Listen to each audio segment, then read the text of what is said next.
Hello, everyone. This is Brother Benson, and I'm joined this evening with Miguda. And I hope all of you are doing fine. There's so much that also is taking place in the political landscape. Sifuna himself, mimi ndio Sifuna, katibu mkuu wa chama cha OBM. Kwa mapenzi yenyu, Sifuna has been removed from the SG position by ODM party and has been replaced by women representative from Busia. Let me take this opportunity to give Miguda to say hi to our viewers. Miguda. Hello, hope you are doing good. I'm also doing good over here. And to our viewers, we welcome to the show.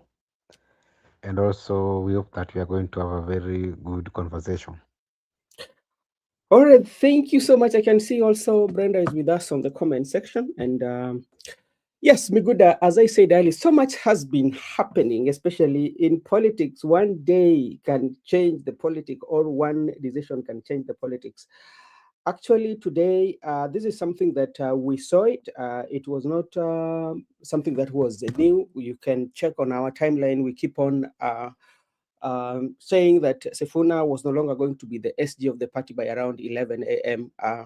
But even though we were talking about Ladama Olekina, some people were talking about Otuoma being replacement for Sifuna, but it did not go that way. But one thing was very constant, that Sifuna was going to be removed as the SG, and that is what is trending right now. And this was something that was seen. It was not new, because we saw for the last few days Mbadi has been on attack, especially on Sifuna. And let me just give some views here. And I'm seeing Paulo also is with us. Paulo, I hope you're doing well.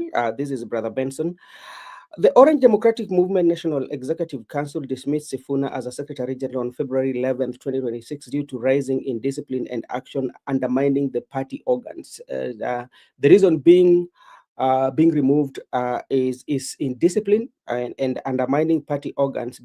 Busia Representative Catherine Omanyo steps in as acting Secretary General until permanent replacement is elected. The move highlights ODM push for internal unity amid coalition tensions. Talks of cooperating with President William Ruto administration ahead of 2027 general election, with the delegates. Is out to happen on when is the delegates going to happen? Okay, that is what is there. And this is like official ODM page. Party National Executive Council meeting in Mombasa today has resolved to relieve SG Edwin Sifuna of his responsibility with immediate effect, effectively on Catherine Omanyo, who is one of the Deputy Secretary General, will act in this position until substantive order of the office is elected. So this is what has captured the news headline right now about Sifuna. And there are quite a number of views coming from the viewers and also those who are good supporters of Edwin. Yes, that is what is currently in the news. Yes, Miguda, what do you say?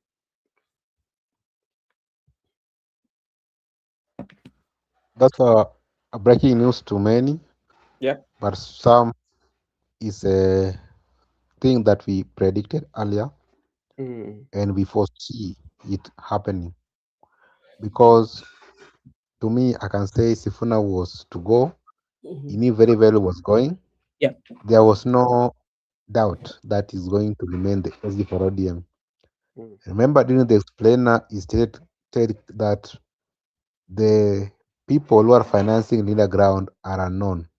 The money is not coming from party. Mm. It was clear that the Linda Ground are being supported by William Ruto.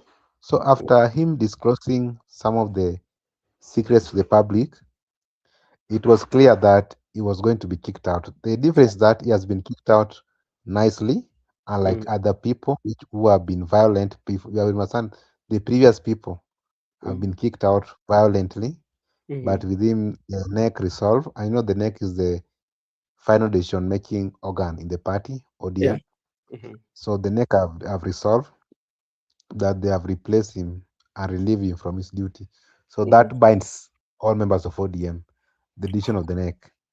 Okay. So I think right now it's Mhm, good because it's a new beginning in politics of life for Sifuna.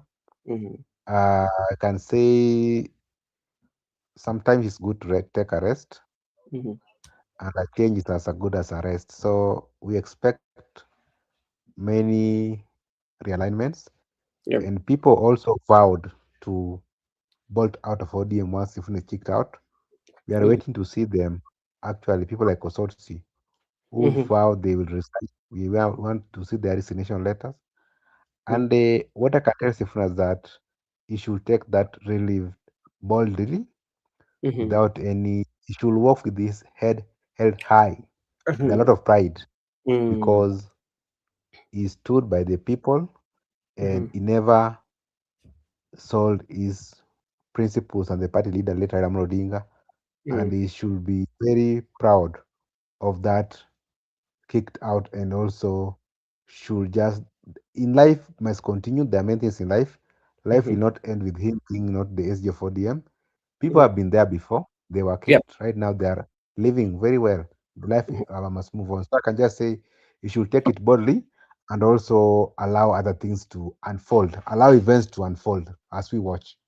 All right, thank you so much. And remember, Linda Wananchi will be this Sunday that we are headed in Kitengela. We will see who and who is going to attend that rally. But there's something here in life that I've really learned, especially, I've learned two things, Mr. Miguda, in life, especially. I'm one person who likes to read the African writers, people like Chinua Achebe. If you read some of their literature, talks about the issues that surrounds the leadership and even our social ecosystem life that we live in. And there's also something that I came to realize in this life. There's one thing that even those who are going to work with the President William Ruto, or either way, not even President William Ruto, the very moment that you start to work with President William Ruto or you are going into this coalition, one thing that you have to know, if you start that journey does not mean that you are going to have it very rosy, but that journey also explains that you are going towards your exit time.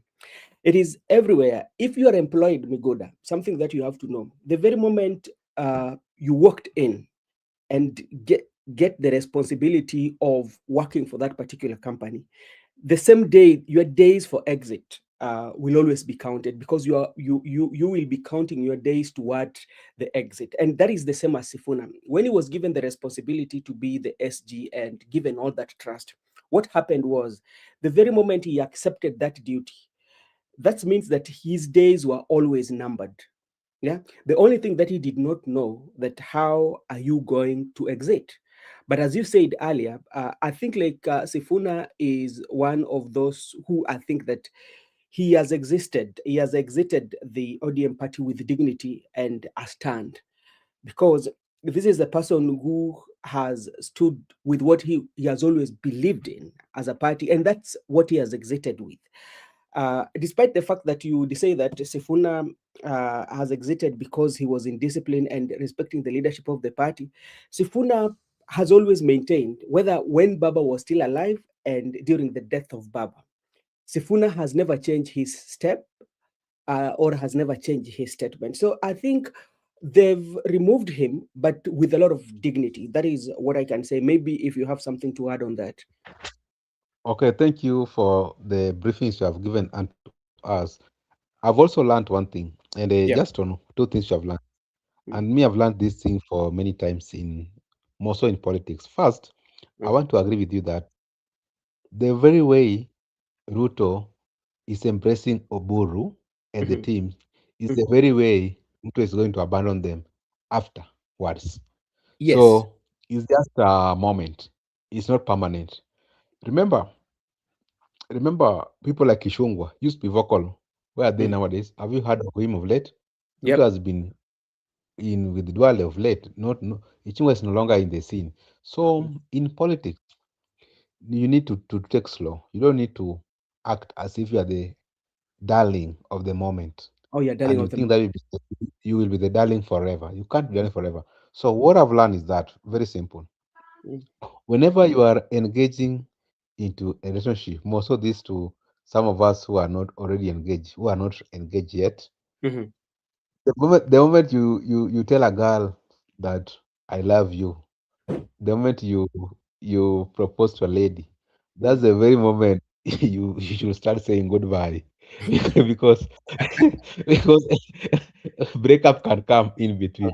I'm mm, gonna all divorce. So it's mm, just like for the moment Sifuna was bold taking from Babu Namwamba is a mm, very way he should be bold saying mm, goodbye to the opposition. So that is very something we learn. And Sifuna mm, prepared psychologically because he said these positions are not permanent.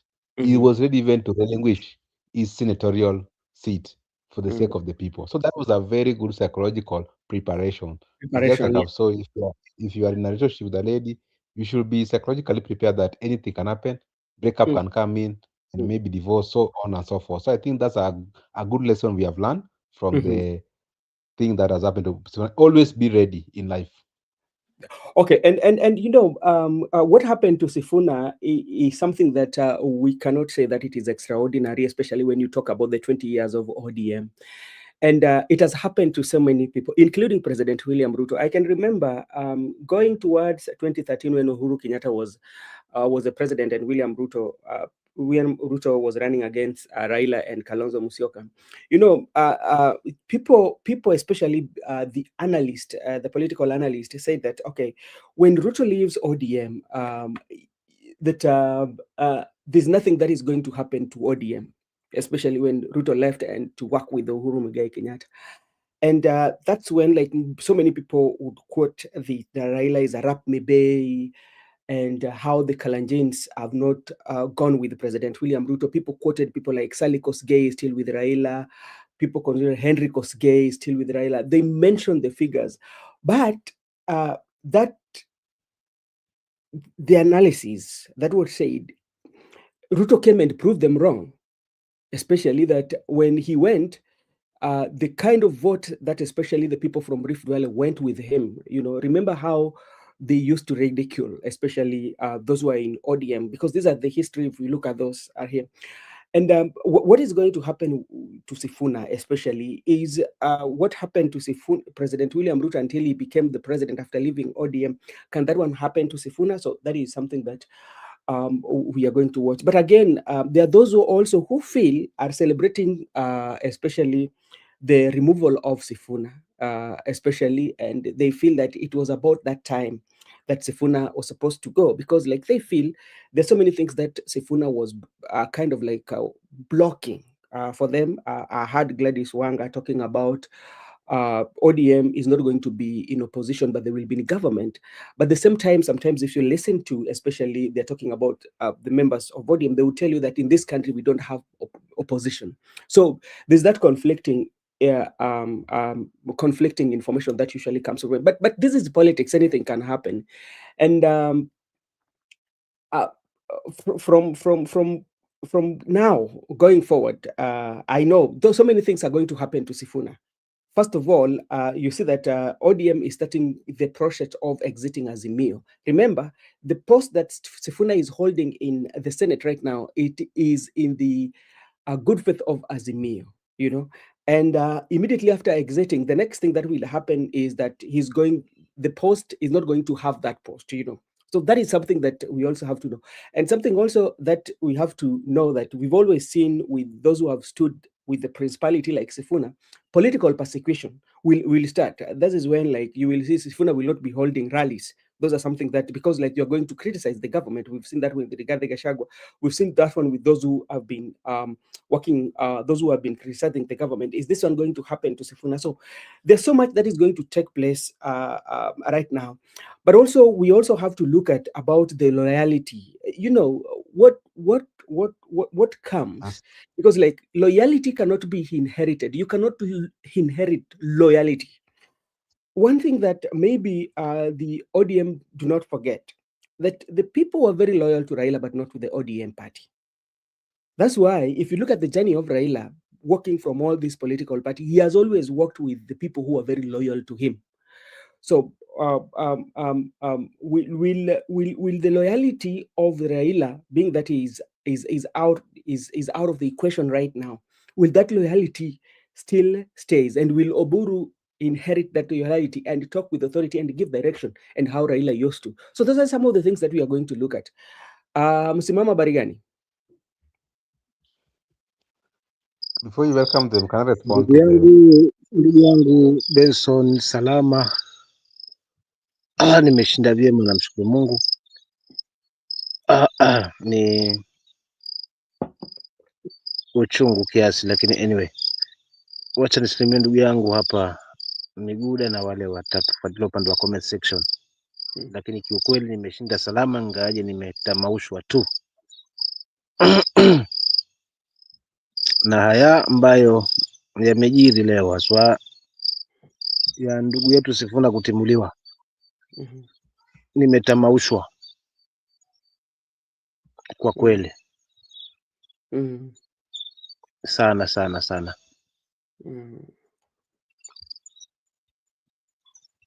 Maamuzi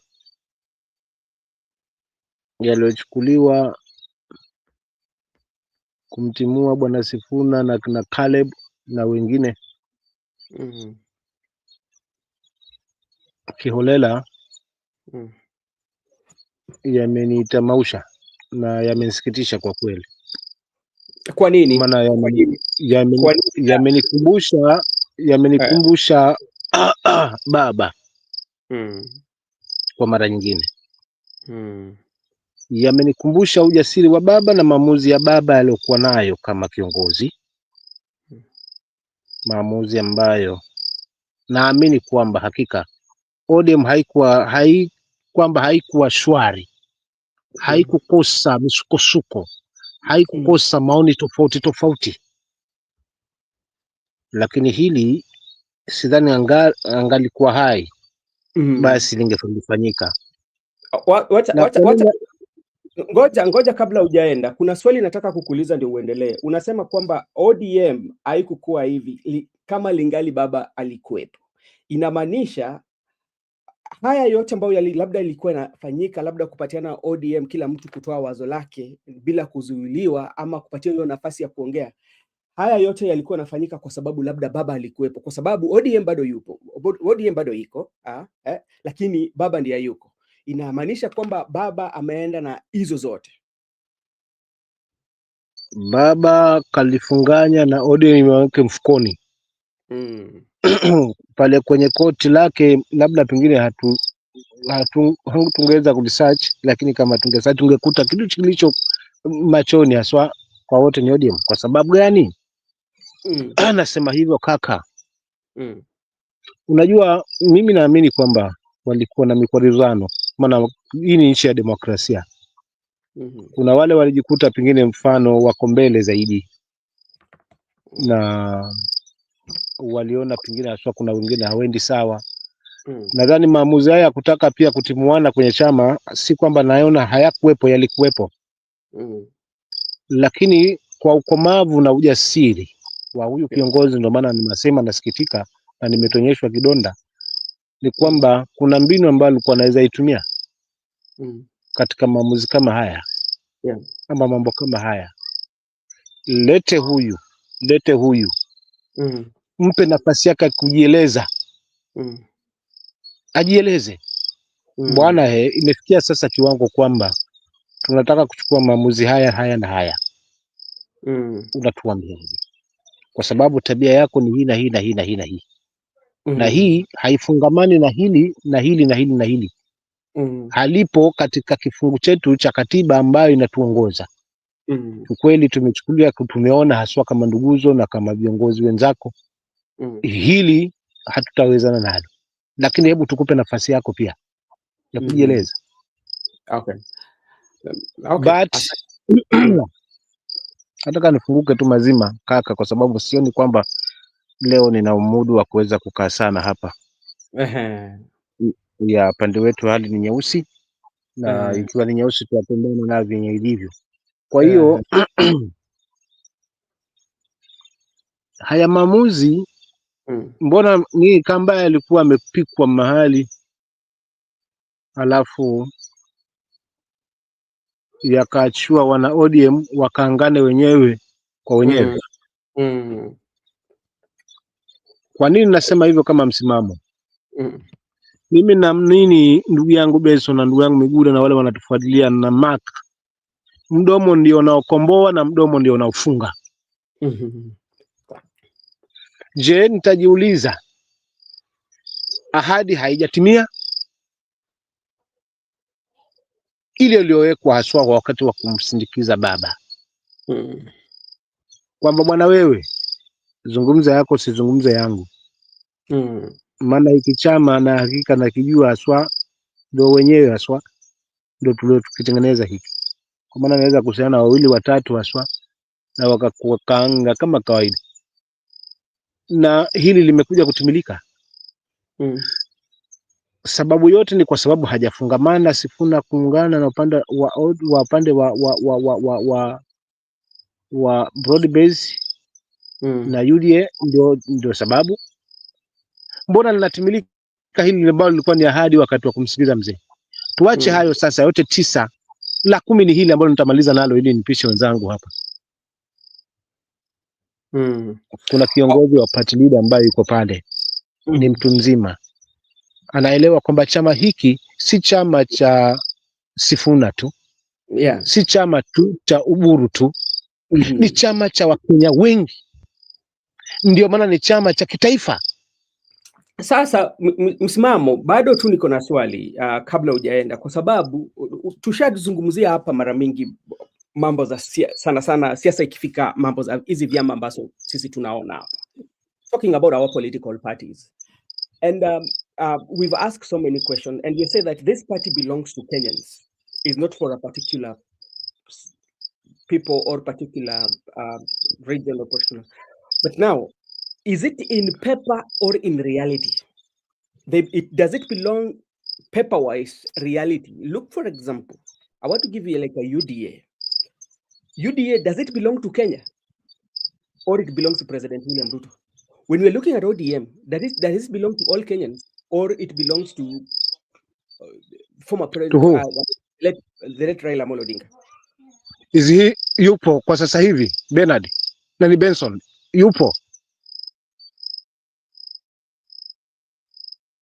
If it belongs to mzee mwenda zake, fine, nakuelewa. Na for instance, it belongs to Ruto, to President Ruto, well, but yupo party leader mwenye hicho chama?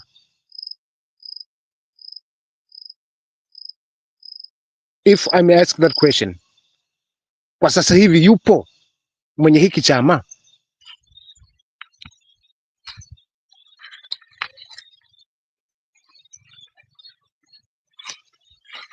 Hilo tu mkinijibu, alafu nitamaliza hoja yangu nifunge ndugu zangu hapa, maana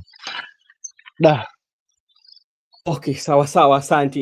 Hiyo bado labda tunaweza patia na ndugu yangu Miguda pia, Makobura. Miguda, ulikuwa unataka kusema jambo, labda Makobura alafu ataingia. Okay. Nilikuwa nataka kusema jambo, wacha niseme jambo, lakini nilikuwa nataka kuzungumza kwa lugha ya Kimombo. Asante sana.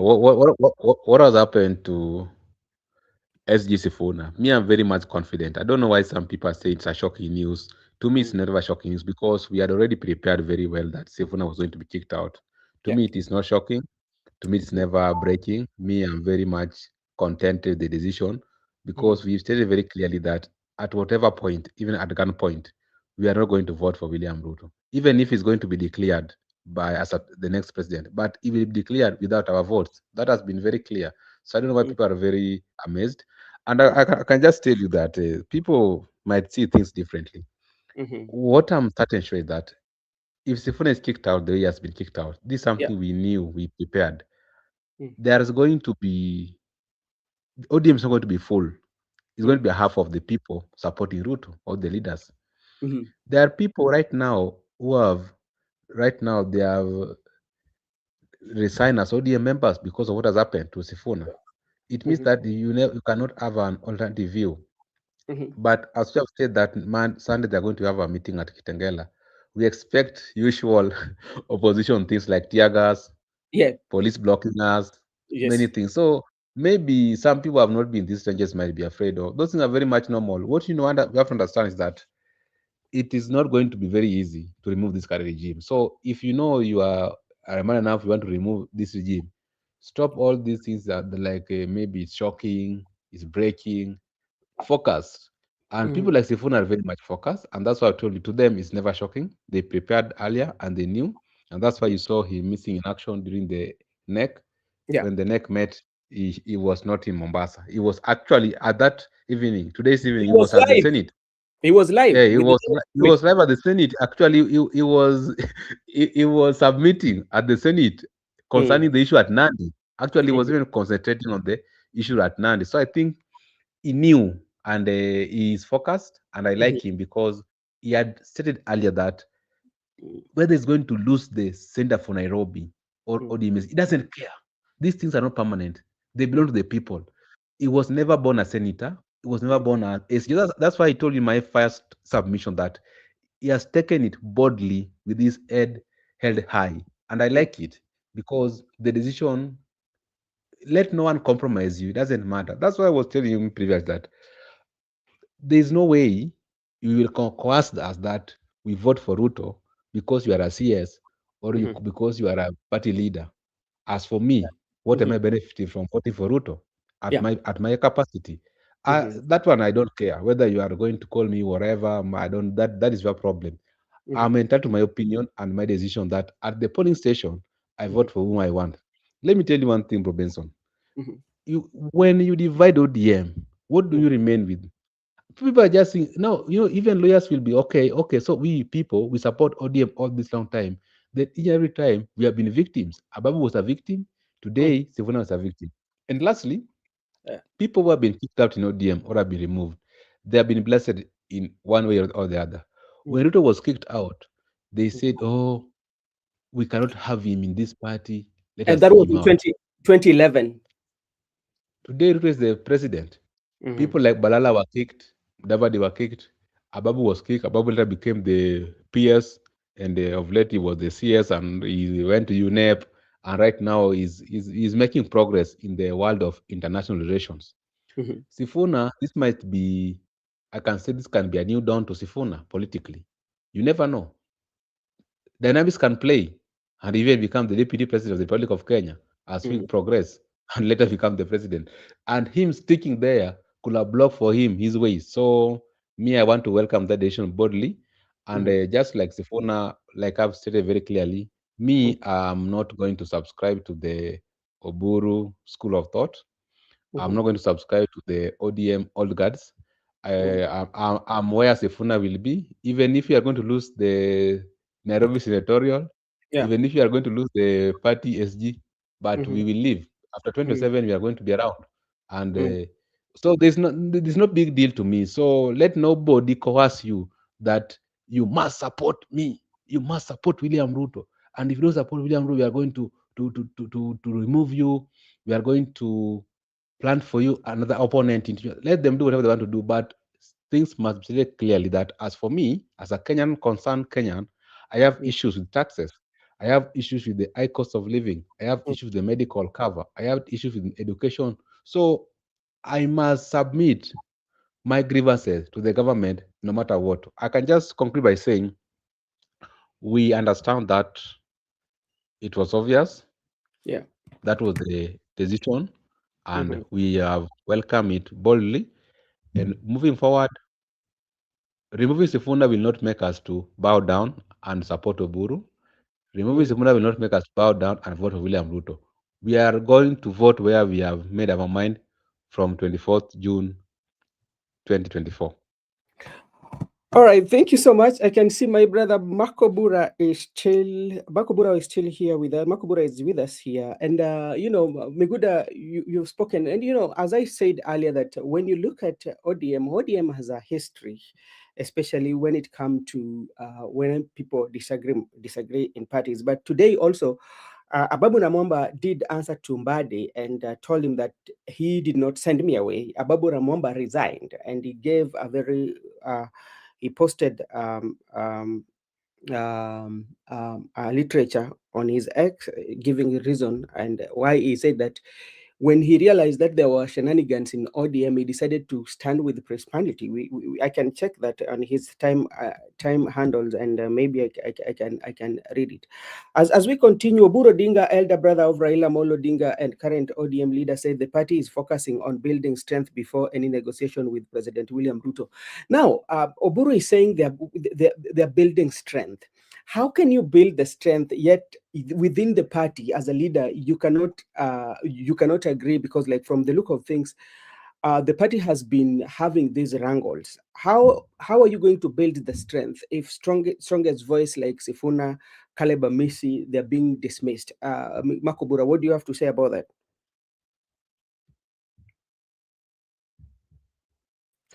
Okay, thank you so much.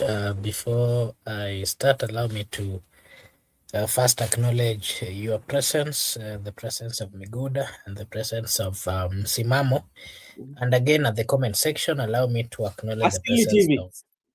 of Asili TV.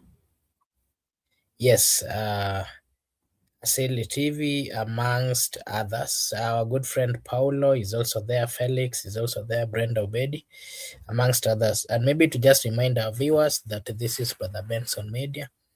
However, we do say that your opinion counts, and to request them that if they are watching for the first time, kindly just like and subscribe, because if you do so, it is a way of supporting us. Sisi hapa, of course, tutasema ni asante. It's a sad day that a political move has been made by the so-called ODM. A wrong political move, if you ask me, and I would say it's wrong because it's a political move that is taking ODM to the wrong direction. It is a political move that is finishing. I would say that it's finishing, the party. It is, ODM party. I remember the time ODM party started, when they started this thing of ODM. I remember those days I was not really much aware of politics, but I remember the foundation and the basis at which ODM was formed. Yeah. There was a lot of quarreling here and there, and majority of people felt that their pleas and that their views were not being respected. They joined the ODM. Part of what they used to preach was democracy, and democracy entails that it should be a government of the people, for the people, and of course by the people. That is a political party that gives people an opportunity, not just people, but even people amongst themselves, an opportunity to give their views, and above all, to make decisions which are, which are loved, or which are going to assist the majority. ODM has walked that journey, and that is why Raila was for long referred to as the opposition leader. The basis or the reason why they refer to Raila Amolo Odinga. Makobura, Yes. Let me just follow up. Sorry for cutting you short. You've said that ODM has walked this journey, and with all that you've said about, and ODM as a party is still with us. ODM as a party is still with us, and they've just celebrated the 20 years. What is quite much different? Was it ODM, or it was because of Raila Odinga? Because Raila Odinga might have been stronger than ODM. I was actually I was coming there. Okay. And I was saying that, the reason why Raila was for long referred to as the opposition leader is because he believed and he knew the reason why ODM party was formed. Yeah. Quite a number of his followers or supporters knows very well why the party was formed. Mm-hmm. But the other challenge is that majority of people who got closer to Raila Amolo Odinga, majority of them did not understand what really ODM stood for, but instead they wanted to hang around Raila and possibly to get tickets or to get political blessings from Raila Amolo Odinga. The truth of the matter is, even his true blood brother did not believe or did not know the true foundation why the ODM party was formed. And that is why he's currently the party leader. And instead of bringing people together, instead of conversing with political leaders, instead of calming and, of course, walking the right way, then he's decided to revert to the wrong direction that is not really going to make them, get to the right position. Something else that I wanted to say is that ODM, just like you did mention, was Raila and Raila was ODM. And that, of course, still clarifies what I've just stated a few minutes ago, that majority of the people who are closer to Raila were not really closer to him based on what they believed or what Raila believed on, but they were following Raila or closer to Raila because of the many benefits, be it political, be it money, be it power. Those are the many things that they were getting from him, but they didn't really believe in his views, or it's the foundation at which the ODM was set. That is why today we've seen the former, the Secretary General. I can now call him the former Secretary General. Let me use that term. Starting today, Edwin Sifuna, who has always stood firm, and he did so even before Raila Amolo Odinga. And not once, but several times, Raila confirmed that he was speaking on behalf of the party, and that was the political party's position. Yeah. It is so unfortunate that immediately after the death of Raila Amolo Odinga, what we are seeing today is that closer people who understood Raila, closer people, political leaders who spent time with him, are today the ones who are making the bad decision of not, continuing with the views or the gospel that was played or that was brought forth by Raila Amolo Odinga. It is so unfortunate because today what we witnessed was, I can call it a high level of greed, political greed. Why? A high level of betrayal. And maybe if I can look for other vocabularies to just describe what happened today. And part of the reason that shows that this was a true betrayal and, of course, high level of greed is because ODM has always had the strongest base in Nairobi. And if this political decision was going to be made, then at least they needed to have understood or gotten the views of the people and the supporters of the ODM party. ODM party is the only political party that has made the true supporters to suffer very immensely in this republic.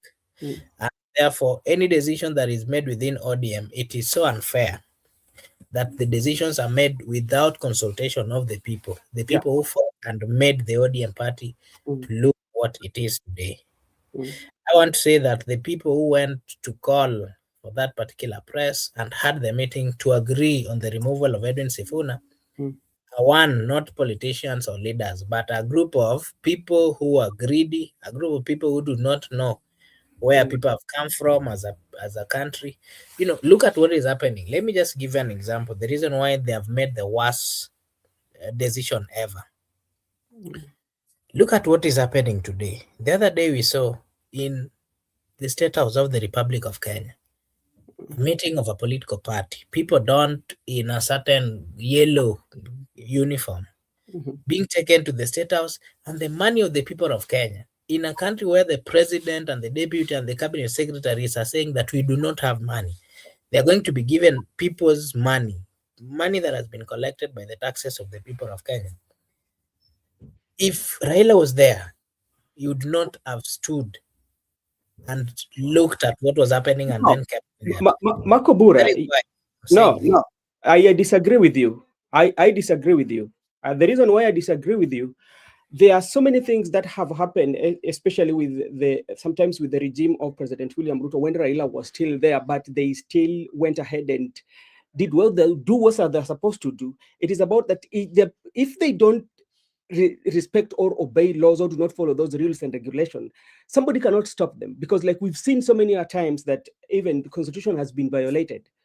But well, yeah, it is even in the constitution, and the constitution is very clear that matters of national interest are the only things that are supposed to be done within the state house or the surrounding of the state house. Well, is the party UDA, well, we understand it is the part, I mean, it's in government, but what responsibility does they have, purport, I mean, having their meetings in the state house, and yet they have a party headquarters? And that is why I was saying that if we had the original Raila or the views of Raila, the reasons why, I'm still taking you back to the reasons why the ODM party was made, and how ODM partly made us understood what the constitution talks about and what is really there in the constitution of the Republic of Kenya, which majority of people really were not really aware. They came to know of when Raila would tell the people that we are going to the street, and we are going to the street because the constitution says this, and this is not being done. It is so unfortunate that we are seeing a lot of behaviors which are not respecting the views of the people. Most of the constitution of the Republic of Kenya is currently being kicked or worked on by the political leader and of course by the ruling party. Okay. All right. Thank you so much, Marco Bura, for your contribution towards the conversation about Sifuna. Let me take this opportunity to Faustin. Thank you so much for joining. Sheima, thank you. Asili TV, thank you so much. And everyone who is watching us. You can also engage us in the comment section, especially on the issues, on give your view, especially when it comes to Sifuna. Hey, msimamo, niambie sasa.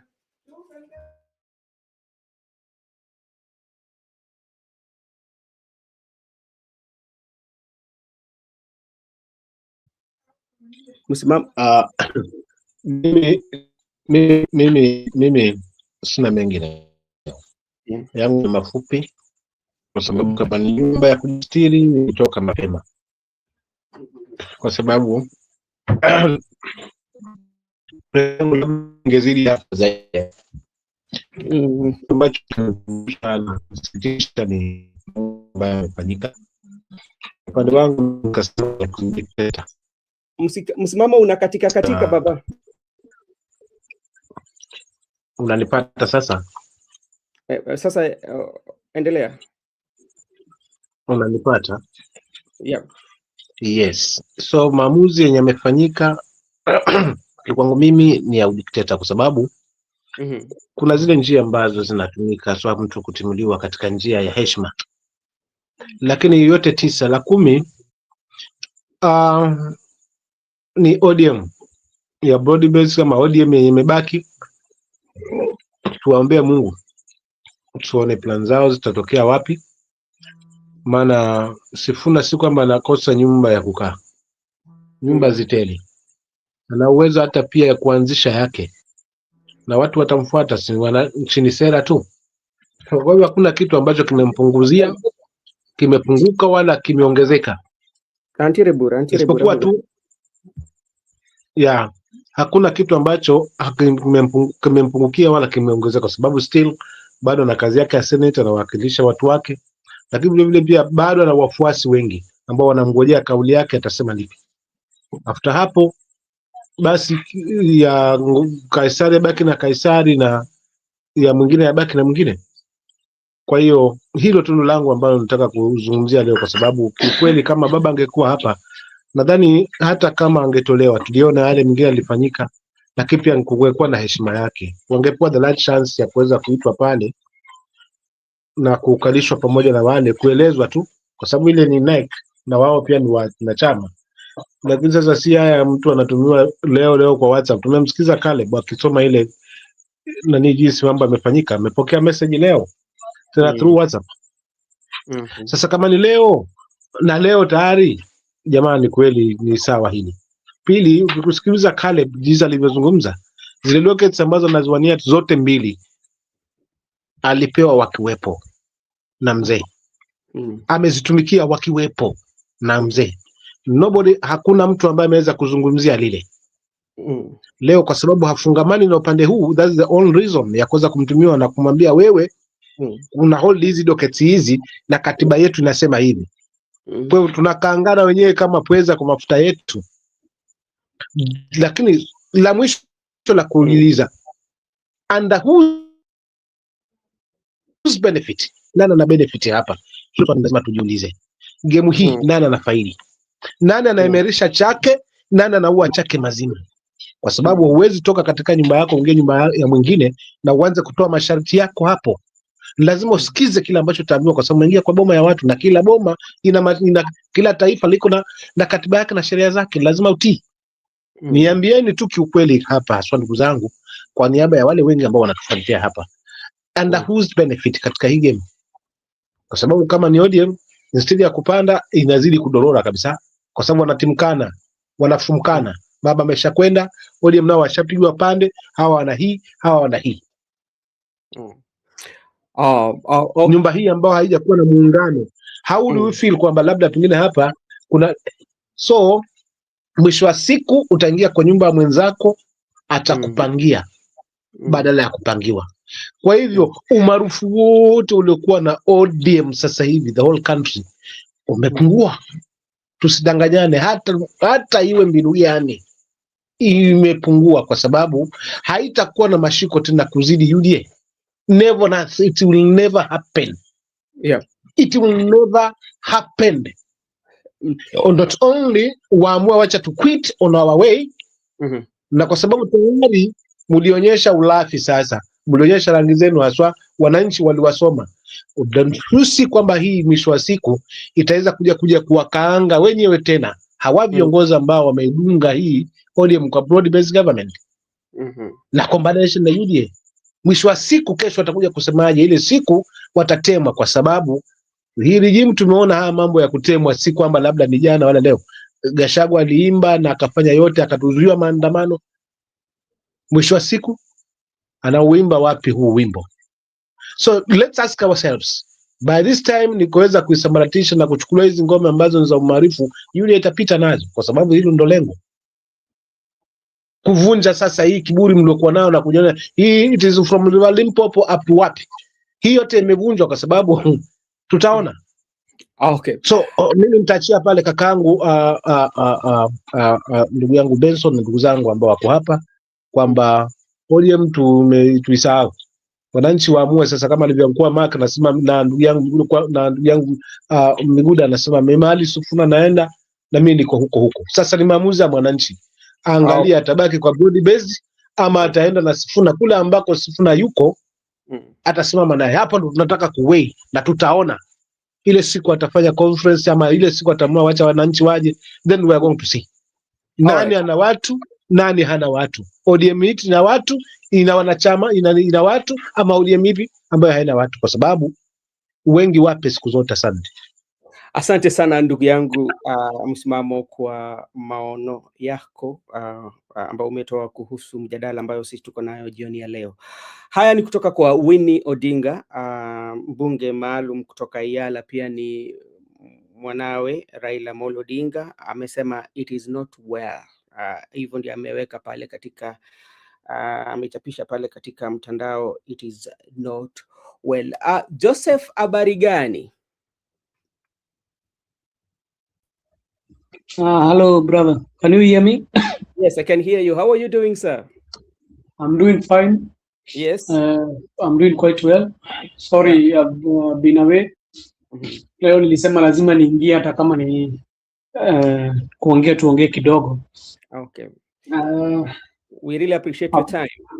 Yeah, I can see we have an ODM member here by the name Miguda.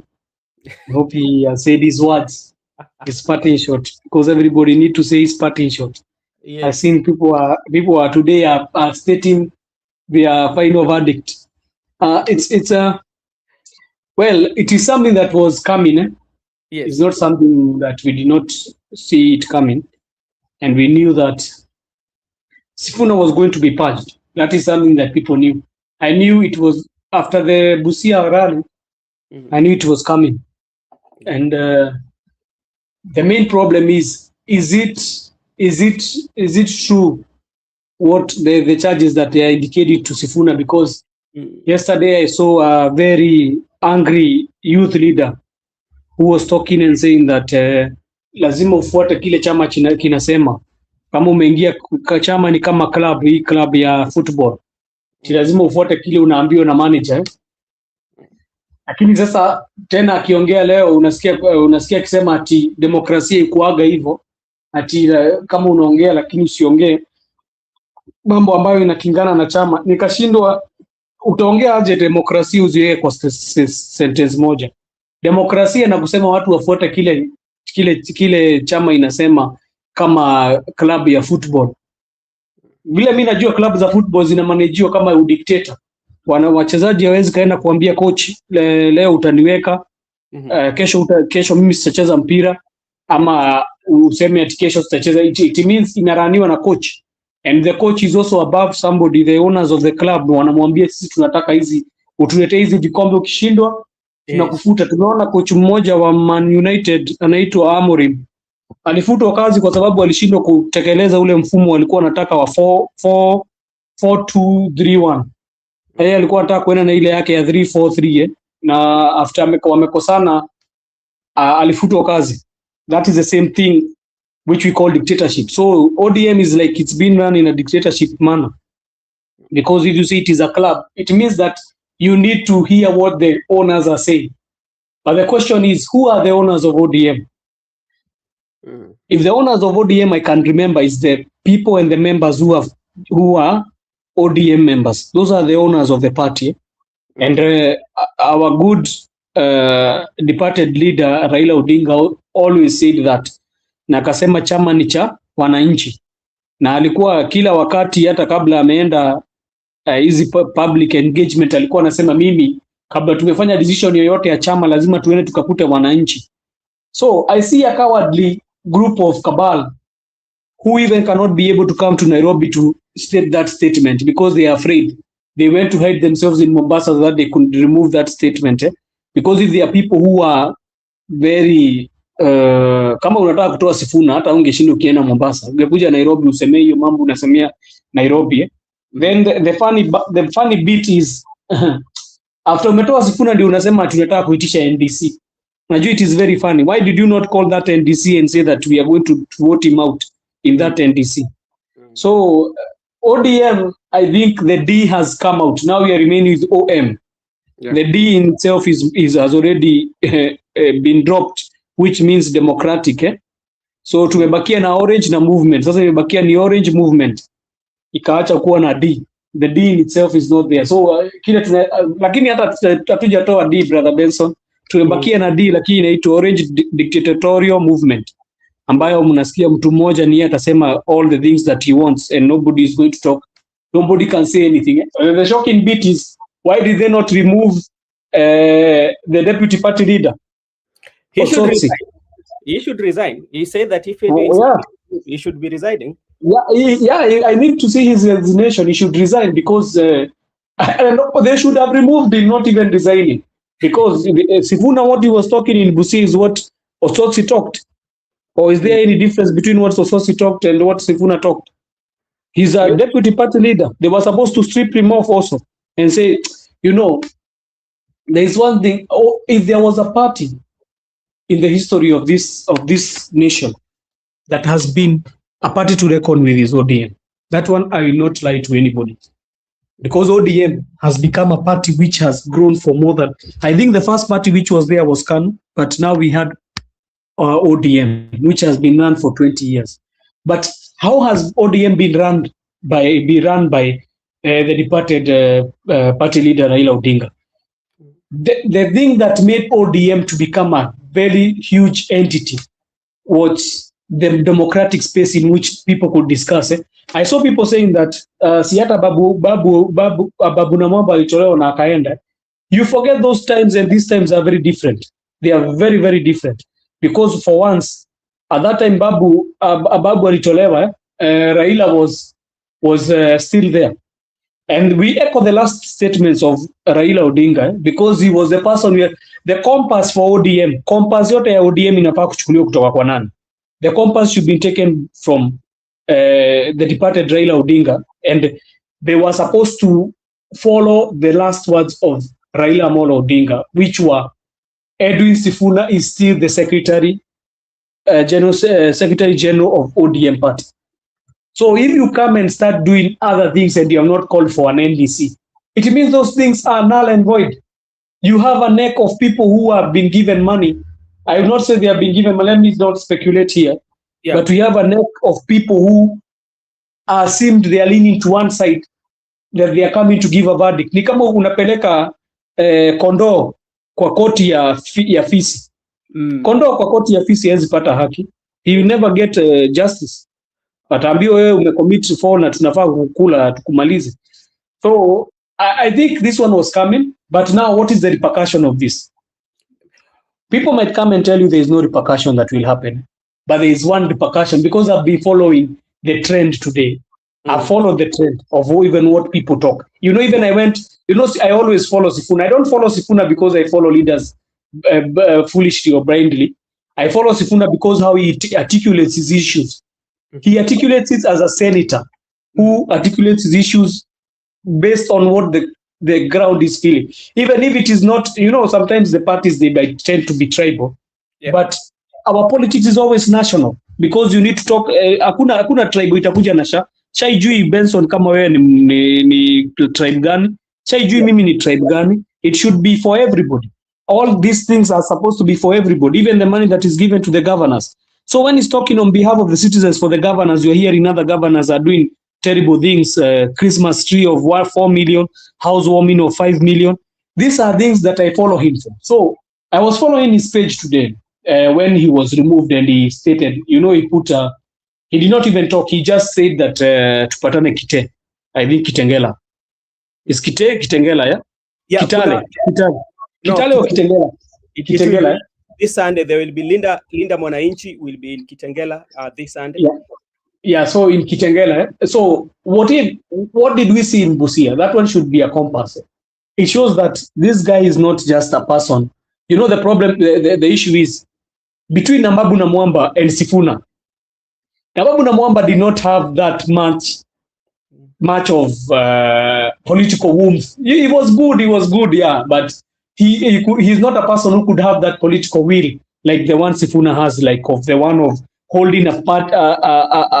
Brother, I saw that Busia rally and it was very big. You know, they traveled from road to the stadium where they were going, and the people who were waiting for them there, it was large numbers. So I think when I followed the comments of the people, people are very angry, and people have stated one thing that made me even very angry. Today I'm going to talk fully. I'm not going to hide. Today I'm not going to analyze.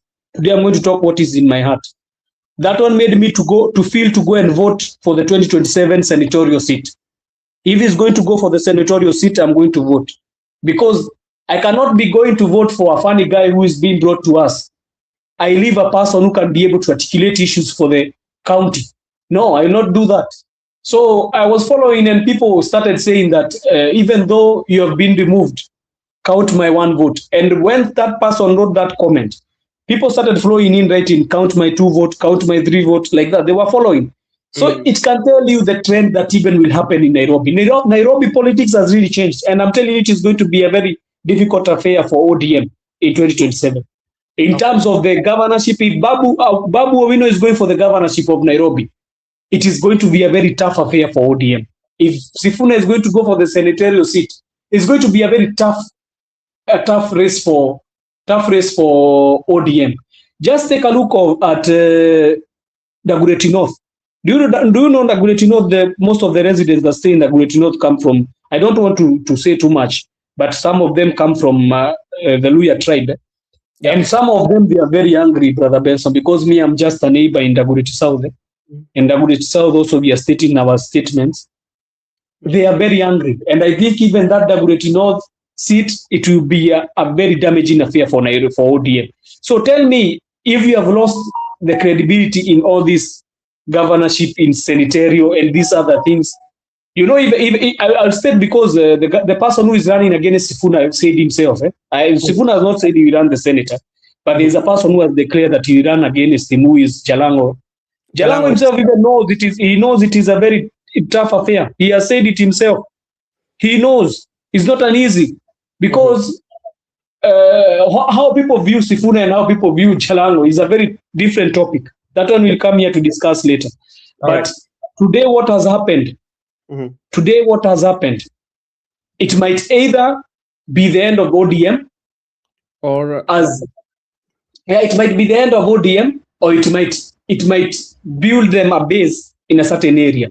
Because I'm telling you, in Nairobi, it will be a very difficult affair for them. And not in Nairobi, just know that that guy is followed by also other people in other regions. Yeah, he's followed by other people in other regions. So I'm waiting to see the Kitengela rally, because that one will be a beckoning. And Brother Benson, the people who are in that rally, the people who are amassing that rallies, they are young people who you cannot like to be facing them. The youth leaders, sijui kama ataweza kupiga rally kama zile hawa vijana watapiga, kwa sababu zile rally naona ile nguvu wako nayo, it's a very different affair. Unaona mpaka akina Onyonka, you know Onyonka is also a ODM member. Don't forget that Onyonka is a senator for Kisii through the ODM party. So tell me, if ODM is going to lose Kisii senatorial seat, what does it mean for them in terms of numbers, even in the Senate, in terms of numbers, even in the MP seats, in terms of numbers, even in the governorship? It is going to be a very murky affair. And I think what they could have done, if they were truly democratic, they could have called for the NDC before they call the delegates and ask them, do you want us to remove Sifuna? Unajua nisikia tu watu wengine hapo wakisema ati ya kwende, brother, call for the NDC, call for the members, hear them what out. And I'm telling you, it might be men in black. You see the 31st, is it 31st March or 27th March? NDC, it might be men in black. You come and tell me later. All right, thank you so much, Joseph. And there's something here that we are missing, and I want us also to reflect on it, even as we give our views on what has really happened to Sifuna, because there are two entities here that we have to agree existed in ODM. There was Raila himself and the ODM, because when you're talking about Raila, you're talking of somebody who made a contract with millions of his followers, and followers being Kenyans. You know, and when he made this contract, he stood. This is somebody who stood when it was not fashionable to stand, especially what he went through. Because you look at the legacy and the life of this person that has built that loyalty, and the people who are driven by what Raila Odinga stood for. Yeah, those are people that Raila Odinga stood for. And then about the initial stages when I was giving my thoughts. And what is there? And something that we have to agree, Oburu has to know, you cannot buy that loyalty and you cannot inherit it. You know, especially from the people and even to the ODM party itself. And look at what is going to happen in Mombasa, because this weekend they are in Mombasa. That also will tell you if people are very happy about what has happened, you know. But at the end of the day, we would say he is a leader. He has been given that leadership. And also you have to look also at his political career. You know, you have to look at the way the Raila Odinga from the cells. All of us have heard those stories. Some of us, we did not. We read them in the books, you know, we read them in the books, but some of them we've seen. So, and that's why I still tend to believe that nobody, especially in ODM, was going to withstand, especially when it comes to what we call the commercialization of politics, whereby money play a bigger role. I told you when we were starting read about the story of Wale Senyika, the African killed his son. And it will tell you, because somebody like Sifuna, you know, not only Sifuna, the people who tend to have a divergence view, because they are saying, okay, you are going into the pre-pack with UDA. There's a reason why I don't want to support President William Ruto. You know, there are those who feel that, okay, we should support President William Ruto. Then why as a party, why can't you sit down and say that, okay, what is making you not to support President William Ruto, this and this, and why are you supporting President William Ruto and this and this? But if it reaches a point whereby people feel that the people who have divergence view, especially concerning the pre-pact and what is happening, they're being told, okay, now leave the party, or you're being removed because you're indisciplined, and you've disrespected the party hierarchy. That is something that also was mentioned. Look at Caleb Amisi. And that's why I tell you, you should differentiate two entities. Caleb Amisi was saying very well that the position that he held was given by the Right Honorable Prime Minister Raila Amolo Odinga. None of them question even the constitution of the party to say that you're not supposed to be holding two positions in a party. You know, the owner of the party said that nobody had the courage even to come out and point to Raila Amolo Odinga that what you're doing, this is not what constitution says. You know, so that's why I still bring us to what we call the loyalty of the party. But now going forward, let's come back again to the history of ODM, and I will let Miguda also talks about something. Then I will invite in Makubura as we go through the line. When you look at now what is happening and what has happened to ODM, what does that tells you about the democracy of our political party? Something that we've always been talking about, the democracy of our political party, where about the people who are running for the office or the people who are serving as member of elected positions are the same people who are holding position, making decision on behalf of the people. In developed countries, the people who are vying for political offices or the people who are holding political offices are usually not the office bearers of the party. Because if you are holding a political office, your personal interest will override that of the party and make decisions based on your personal interest, but not on what the party wants. And that's why you see cases like people are selling the party arises. Miguda, what do you have to say about that? Okay. I just want to begin by saying that people loved Raila, people followed Raila, and people were paying allegiance to Raila, not ODM. So ODM is nothing. That's why me, I don't even care. I told you, and let me also for the information to our good friend Joseph. Joseph, I never joined ODM formally, and right now I'm not going to join ODM formally. I'm not going to be there because even it's like we have left politics and we are doing other things. So there's no need of having a political party. So I'm partyless. What I want to say is that the issue of ODM, you talk about Sorry, my democracy. brother. Sorry, my brother. Nilikurushia jembe pole. We are getting each other. There's no problem. So I'm saying the issue of the issue of party members or office bearers. You find that like they're officials of the party. They make the decision of the party. They will just make the decision that favors them. That's what we are trying to discuss. Yeah.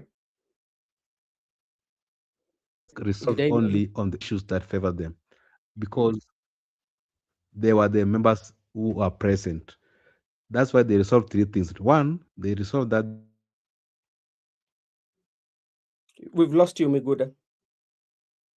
they were saying that Sifuna has been relieved. Relief over what?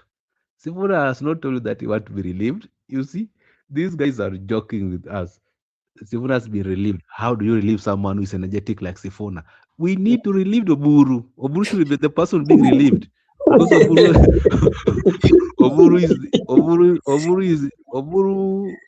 is tired. The way You want he's to relieve? walking, You want to relieve talking. youth leader? If I could be one of the people making decision, Yeah, I could have relieved Oburu and also made people like Secrrtaty or Osotsi or Abdul Samad to be party leader. But Oburu cannot be a party leader at his age. You need to take a rest. Someone like Sifuna, who is energetic, should not be relieved from his duties. It's very clear that he has been kicked out because of divergent opinion. yeah. And I want to conquer with the issue of Wole Soyinka. In Africa, generally, when someone is having a very divergent opinion that is going to transform society, the people gang up against that person and they destroy. That's why it was telling me, I don't care. Let us have a different route, because it can be a game changer for Sifuna. Even if he could be staying in ODM. And people are telling us many things that, oh, ODM.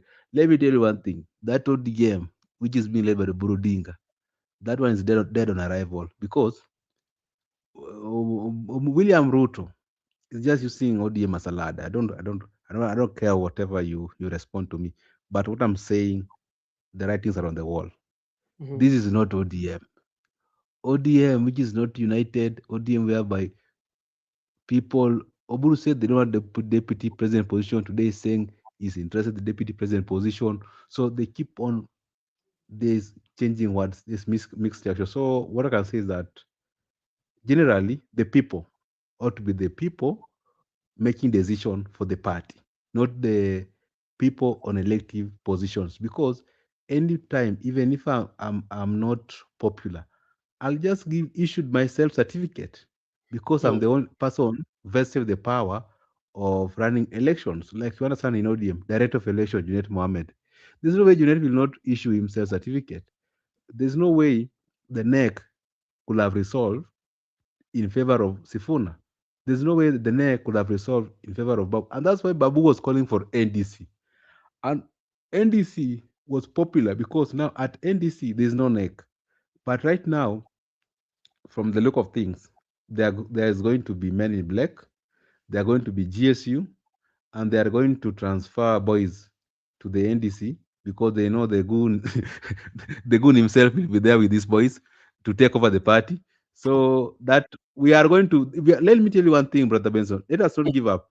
That NDC on 27 or whatever 31st March, you are going to see is going to be is on. It's going to be, is it 27th of March? Yeah, 27 next month. So that NDC, we are going to separate boys and men. That's when you will feel people. There were people who are born boys forever, and the people have transformed from boys to be men.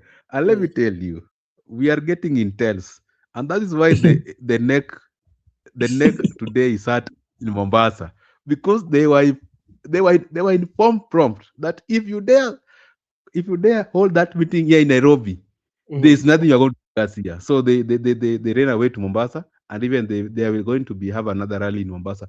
They are still warming up to come to Nairobi. Let them bring that NDC.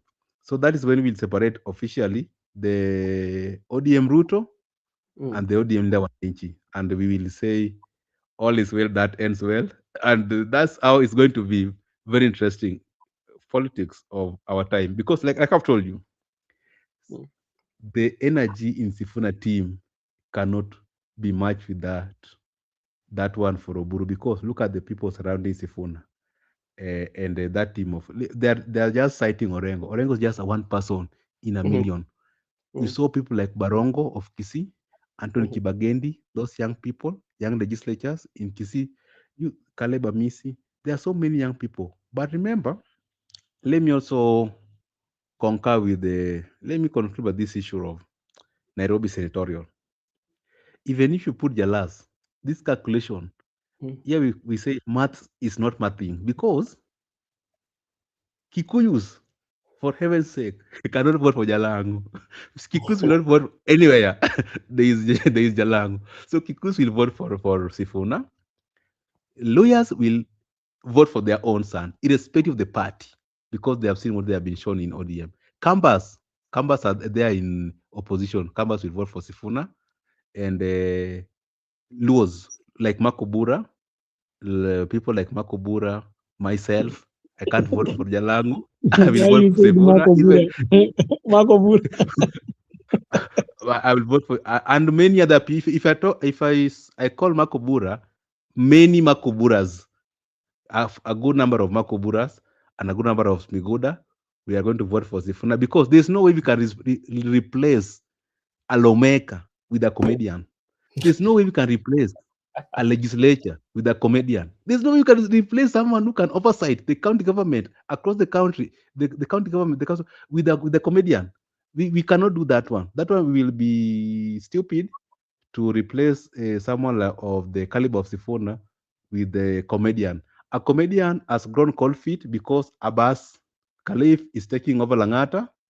Abbas is chasing him away from Langata. Abbas Khalif. And actually, by the way, if I vote in Nairobi, I'll be voting in Langata, from Karen ward to Langata constituency to senatorial. So personally, I'll vote for Abbas, and Sifuna will have my vote. And now we have issues here. Luos who might support comedian, they are divided. They're the people who are going to vote for Sifuna and a few for comedian. So Okay. comedian is not going to be re-elected. Sifuna will, in the spirit of the party, Sifuna will also gather that sympathy card. You understand right now the sympathy is getting from the young people that, oh, wamefukuza Sifuna. Oh, Sifuna. I've seen those comments around, oh, Sifuna for the people. So I can say that it's a very good moment in the Kenyan politics. And we are glad that right now the die is cast. That is what I can say, Marco brother. So, but is in the real sense, we need to resolve our political rules because there's no way an elected leader also make decision of the same political party all the time. They will make the issue that favors them. Okay, all right. Thank you so much, Mr. Miguda. Before I invite in Makobura, Brother Benson, can I add something small? All right, go ahead. You know they have chased Sifuna, and they have brought in a lady even nobody knows. Even I've never known about that lady. I've just heard about her today. I've never known her. So it's many people are asking themselves, who is that lady? Because even the name even I had forgotten. It's just because I've seen it right now. I think it's called Kathleen Omanyo. Yeah. So how do you remove somebody who has been vibrant and you bring in? Okay. All right. Thank you so much. As we still talking about what has happened, and the knife cuts both ways. We will say that, or the law will cut both ways. I think it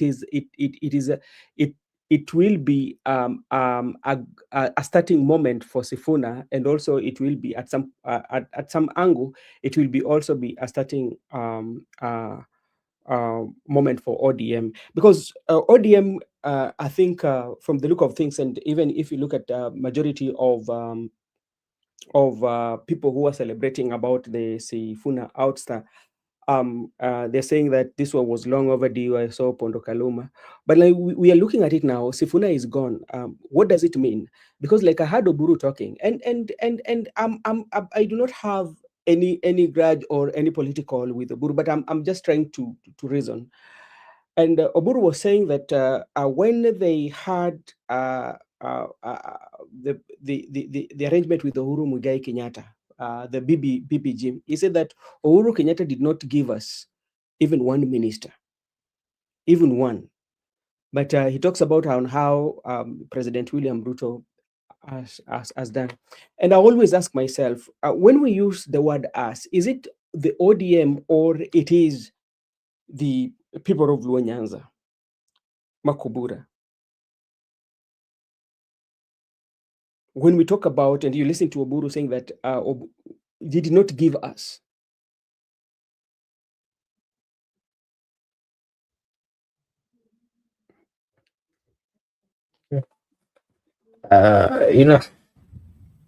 I had that comment and then I was like, so this mentality, as much as Baba was coming from a Luo land, that did not mean that ODM party was a Luo party, or it was a property of the Luo. ODM was one of the parties that was loved across the country. Yeah. It was a party that was, had the majority of supporters from other regions.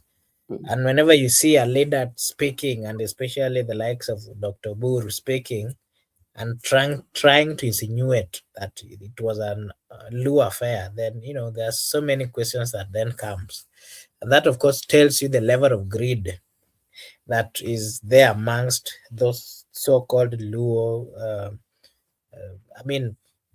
Those so-called leaders who are having the mentality that they are coming from that region, and so Baba was from that region, and so it has to be theirs. Those are fallacy. Those are not things that we should entertain in this particular era. I want to say that majority, look at them, all these members, majority of Luo MPs or Luo Nyanza MPs, those guys or those people were doing nothing. Those people were just hanging on the courts of Raila Amolo Odinga. That is why majority of them currently are trying to side with the broad-based, and they are looking for a. I saw Dr. what is her name? Dr. Gogo speaking today, and I was like, where on earth? Huyu ametoka binguni, ametoka wapi akaanguka duniani? See, yeah. Sometimes it becomes tough to even speak. You see leaders and the comments that are coming from their mouth, and you're like, well, in Kenya, yes, we are coming from different tribes. It is okay, but this tribal thing has really affected the growth of the Republic of Kenya.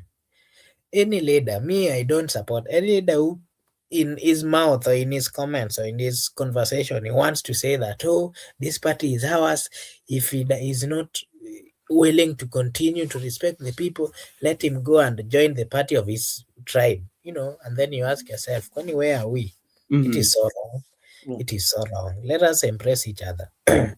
And whenever we embrace each other, we'll get out of this culture or this bad behavior of trying to seclude others or to exclude others in the basis of their beliefs or tribe and all those kind of things.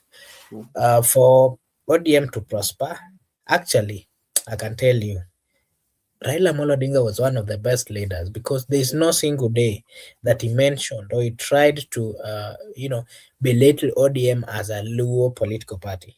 And in many instances, if you can remember, he would hang out with leaders who were not coming from the Luo land side. And most of the people who were powerful in the ODM party were not people from the Luo side. And that was a special trait in him. That was a special, character in him. The ones that we are currently having, they want to take us back to the tribalism kind of thinking. That is why you go to Mombasa, the people, the leaders are today saying that we have to form our own political party. You go to Kisii, some of them are being told that, let us form our own political party. You go to Western, they're being told that we have to form our own political parties. Part of the reason why the multi-partyism came, it was supposed to unite the people and give the people options. It wasn't a reason to expand or to put people in their tribal cocoons. And that is the wrong perspective that we are seeing in this particular country. I wanted to add that ODM, it's unfortunate that, truth be told, ODM is on its deathbed.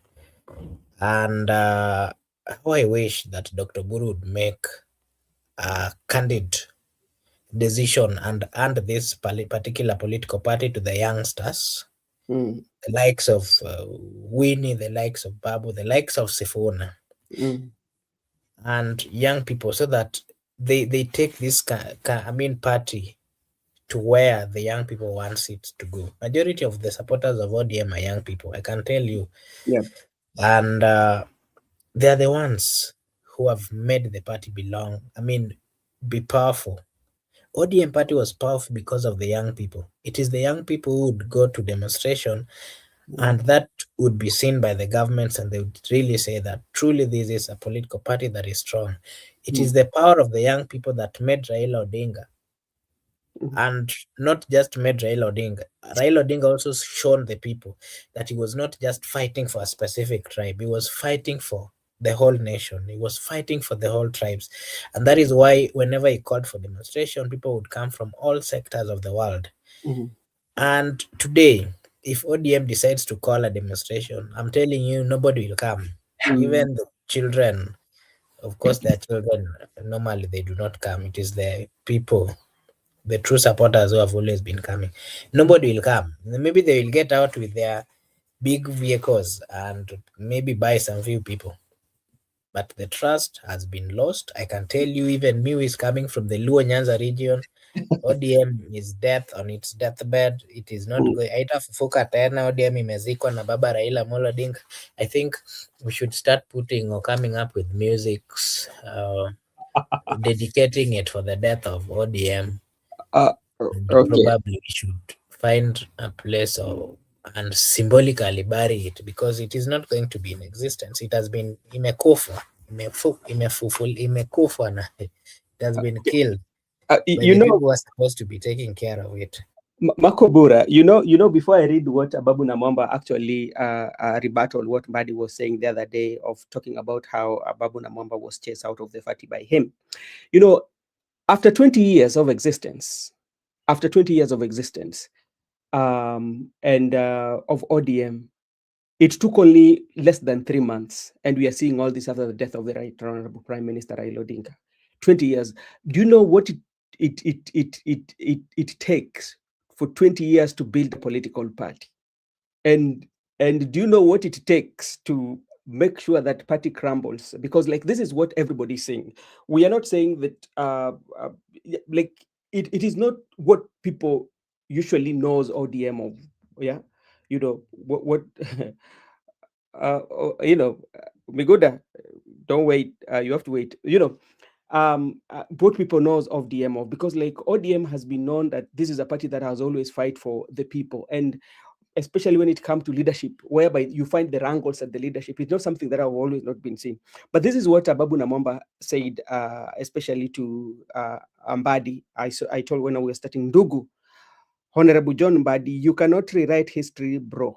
No one ever fired me from the position of ODM Secretary General. When I couldn't stand the everlasting party shenanigans, I had the audacity, the valor, the contingence, and the honor to walk away head high with my pride intact. The resultant headlines of the valiant move and indeniable, each in history and cannot be erased by myopic revisionism. I serve with kizungu ni kubwa hapa, quintessential commitment and departed raw safi, and it is the best decision I ever made in my public life. One I never had regretted once, though proudly I found a visionary of the orange dream. I moved on happily. So please concentrate your passion and energies on strengthening the party whose fortune today are certainly not what they were in 2007. That is when we wage the most formidable political blitz in Kenya history in 2016, when I boldly walked away in broad daylight. May the MV Orange retrace its original campus and put Kenyans' best interest above all else. Strong, well-run parties are building blocks for vibrant constitutional democracy. I wish ODM well. So if you look at here, this was Daily Nation on July 3rd, 2020. Budalangi, Member of Parliament Ababu Namwamba, has resigned as a Secretary General of the party. Today, history, when Ababu Namwamba resigned as a Secretary General of the party, it also comes here. This is on July 6th. I think 2020, Ababu Namwamba resigns. That also in the Standard, Ababu finally resigns as ODM member. So that is what. And there's something that here that Ababu Namwamba has really mentioned about the ODM that he has worked with, or he has gone to putting the interests of the people first. And he has advised Mbadi to re-energize those energy to make sure that you bring in the party that was in 2027. And this is what everybody is saying about what ODM stood for, you know, and they're feeling that the ODM they knew is gone based on what has been happening, and also what has now happened on the way that Sifuna has been removed from Secretary General. But now, when we are looking forward, who is going to benefit now? Let us look who is going to benefit. Especially, is ODM party going to benefit? Because like as it stands, everybody knows that the reason why Sifuna has left, not because he is indisciplined, is because there's something, the principality. Sifuna has stood, and Sifuna has maintained what he was saying when Baba was still alive, and when Baba is dead, he has maintained that. Yeah, fighting for the people. So to begin with you, Miguda, who is going to benefit here? Who is benefiting? Is it the ODM party is benefiting, or is it the ODM officials, or is it the people who love ODM who are benefiting, or the somebody who is benefiting that we don't know? Okay, according to me, Yeah. the person who's going to benefit is Edwin Sifuna.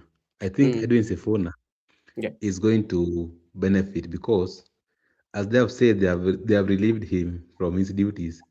They ought to have relieved the party leader because you understand age right now and many things. You need to take a rest, Mhm. even politically. He is not fit. People will lie to him. People like Junaid Mohammed will lie to him that the president of so and so countries are 93 and 84. That's a lie. Sometimes you need to respect your health, and Yeah. sometimes you also need to respect the nature. Mhm. You cannot struggle because we need clarity from the speech of a leader. We Mhm. need someone who can crisscross the country Mhm. within. Raila used to cross the country within a week. Yeah. You are almost eating half of the country. Mhm. So we don't need someone who will go to a rally twice in a week. And we are moving with speed. So we need someone with the energy, passion. Also, you need passion is very much important. Someone who has never dreamt to become a president or who has never dreamt to be a party leader, all of a sudden has just become party leader because of the circumstances surrounding the death of the brother. That is not someone whom should lead the current generation because we told you the general died, and when the general died, the troops were there. Amongst the troops, there were some very little generals, some little troops who can become generals. Those are the people who should take the party. So to Yeah. me, Sifuna is going to benefit because Sifuna has now gotten that sympathy. Because as for today, people are Mhm. saying Sifuna has been kicked out. That's what Mhm. we wanted. We wanted him to be kicked out, not him resigning. This Ababu resign or the Sifuna has decided to live by himself. But Sifuna has been kicked out. So Sifuna amefukuzwa. So he's Yeah. going with that sympathy card. The fact that Sifuna amefukuzwa, he has already got all the Mount Kenya vote. Mhm. All Kikusi Nairobi will vote for Sifuna because Sifuna amefukuzwa na Oburu. Unajua Eh. mwenye amefukuza Sifuna? Eh. Oburu amefukuza Sifuna. That's a clear ticket for Sifuna to get all the Kikuyu votes. And Eh. vis-a-vis, Eh. Sifuna is going to get all the Kamba votes. So I can say Sifuna is the beneficiary of the circumstances. Sifuna is he might look at he might look like a victim today, but I think the future is going to benefit more politically. And what I can say is that as a Orange Democratic Movement, the way my good friend and mentor Babu Namwamba just stated clearly on the X space that this was not the the intention of the Orange in 2007. It was Mhm. very clear. And that's what Stephen has been saying all along, that the values of the party. Mhm. What are the values of the party? Yeah. So should we decide to forgo the values because of the cash from Sugoi? Or Mhm. should we decide to do so because of the circumstances? And we are even asking ourselves, among ODM, there was nobody who is suitable to become the deputy president or the president. The Mm. party which has produced the presidential candidate from 2007, 13, 17, 2022, all of a Mm. sudden, they Mm. can't even produce a deputy president. They are Mm. settling for CS treasuries. So it is something unthinkable. And Eh. I can just say that is their politics, their game. Even as we are organizing ourselves as young people, the way I've Mhm. told you, and we are Mhm. very clear. As Mm. no one is going to decide for us at the polling station. We'll walk in the polling station and vote for a person of our choice. Like I've told you, as for me, my lineup is very clear. The senatorial for Nairobi, Mhm. my vote goes to Sifuna. That one will not be changed at any moment. And Mm. they coerce people. They're coercing people. I don't understand because they have been singing two term. We are very much comfortable with them. But when you sing one term, they are coming for you. Mm. So is it mean that they are the people who have monopoly to opinion, but when you are your opinion, you are a threat to status quo. So I think as a people we should tolerate each other. That room for tolerance, whereby even if you are in disagreement with me Mhm. politically, what Mhm. does it amount for you to arrest me, to abduct me, Mhm. to kick me out of the party, to do whatever you want to do with me, and Mhm. also to block me from my rallies, to tear gas me, to arrest me. And I want to quote Sifuna. Yep. It seems like Sifuna was very clear that they have lost the argument. Now they are just acting on violence. If they can't kick you out, they tear gas you, they arrest you, they block you into your political rally. Mm. Because when it comes to rationale, Yeah. they will not beat you. So I'm glad that Kenyans have won, Sifuna has won, and the debate should be continuing until that time we cross. Because people are I don't know why some people already they have given up. We should not give up, because this time, and there are people, there are people will decide, and there's no, people are just treating you that, oh, they will see elections, what, blah blah blah. But in the real sense, they are afraid. Some have panicked. If they have not panicked, they could have not kicked out Sifuna. So to me, I want to maintain my first submission. Although Msimamo was a bit worried, but as for me, I'm very much glad, because right now the die has been cast. The long awaited day has come. That's why I told Sifuna, let him take it with a lot of boldness. And we have seen people surround Sifuna like Winnie have said it is well. Sifuna also want to go to Kitengela. So I think, Bro Benson, interesting times ahead, and we are going to win as a people. All right. So before I invite also Joseph to comment on what I want to ask especially Joseph to talk about the double standard that we were seeing, especially in Oburu, talking about the Azimio is dead without ODM, and they are demanding that what has been done, ODM was supposed to be involved in the decision of changing the leadership of the coalition. Yet when ODM was joining the government, I don't know whether that one was a part of that decision. So let me just go to the X space and at least give views of people, because people are giving different views. There are those who are saying, okay, this is something that Sifuna wanted and he has gotten it. There are those who saying that, okay, Sifuna, ODM without Sifuna. So this is what Abuga Makori and Anasema Mbadi has just said. What I keep saying, Edwin Sifuna should have resigned if he could have not stand with the resolution passed by ODM organs, even if it is disagreeing with them. The majority will always have their way, as ODM Secrrtaty will have his freedom. That is, I think, is in Jeff Koinange live right now. Removing Edwin Sifuna as SG will not save Ruto's presidency. One term is constant. You cannot stop the inevitable.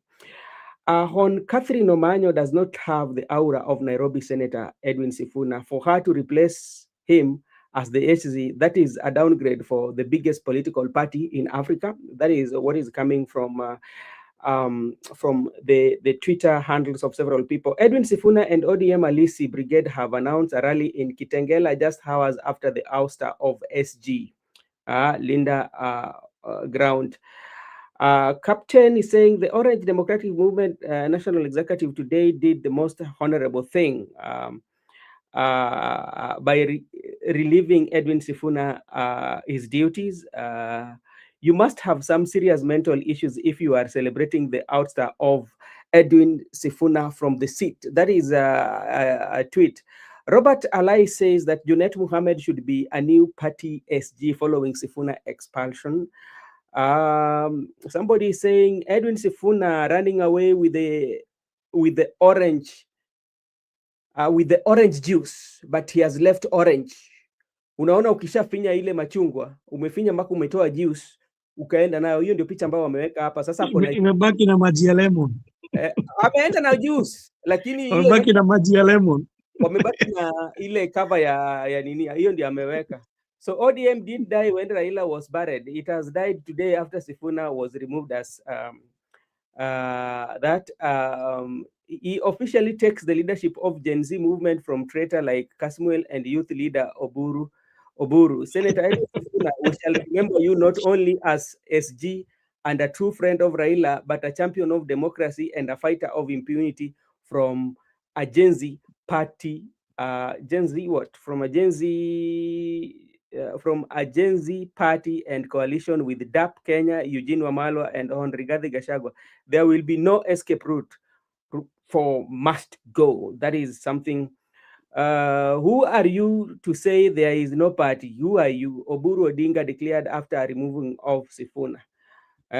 So there's a mixed reaction. There are those who are celebrating the removal of Edwin Sifuna, and those who also are not celebrating. So it depends. Somebody is still comparing it with the Babu Namwamba. So And somebody has brought in a picture. Remember when the bodyguard of Raila Amolo Odinga was being buried, Oduor, was it Oduor?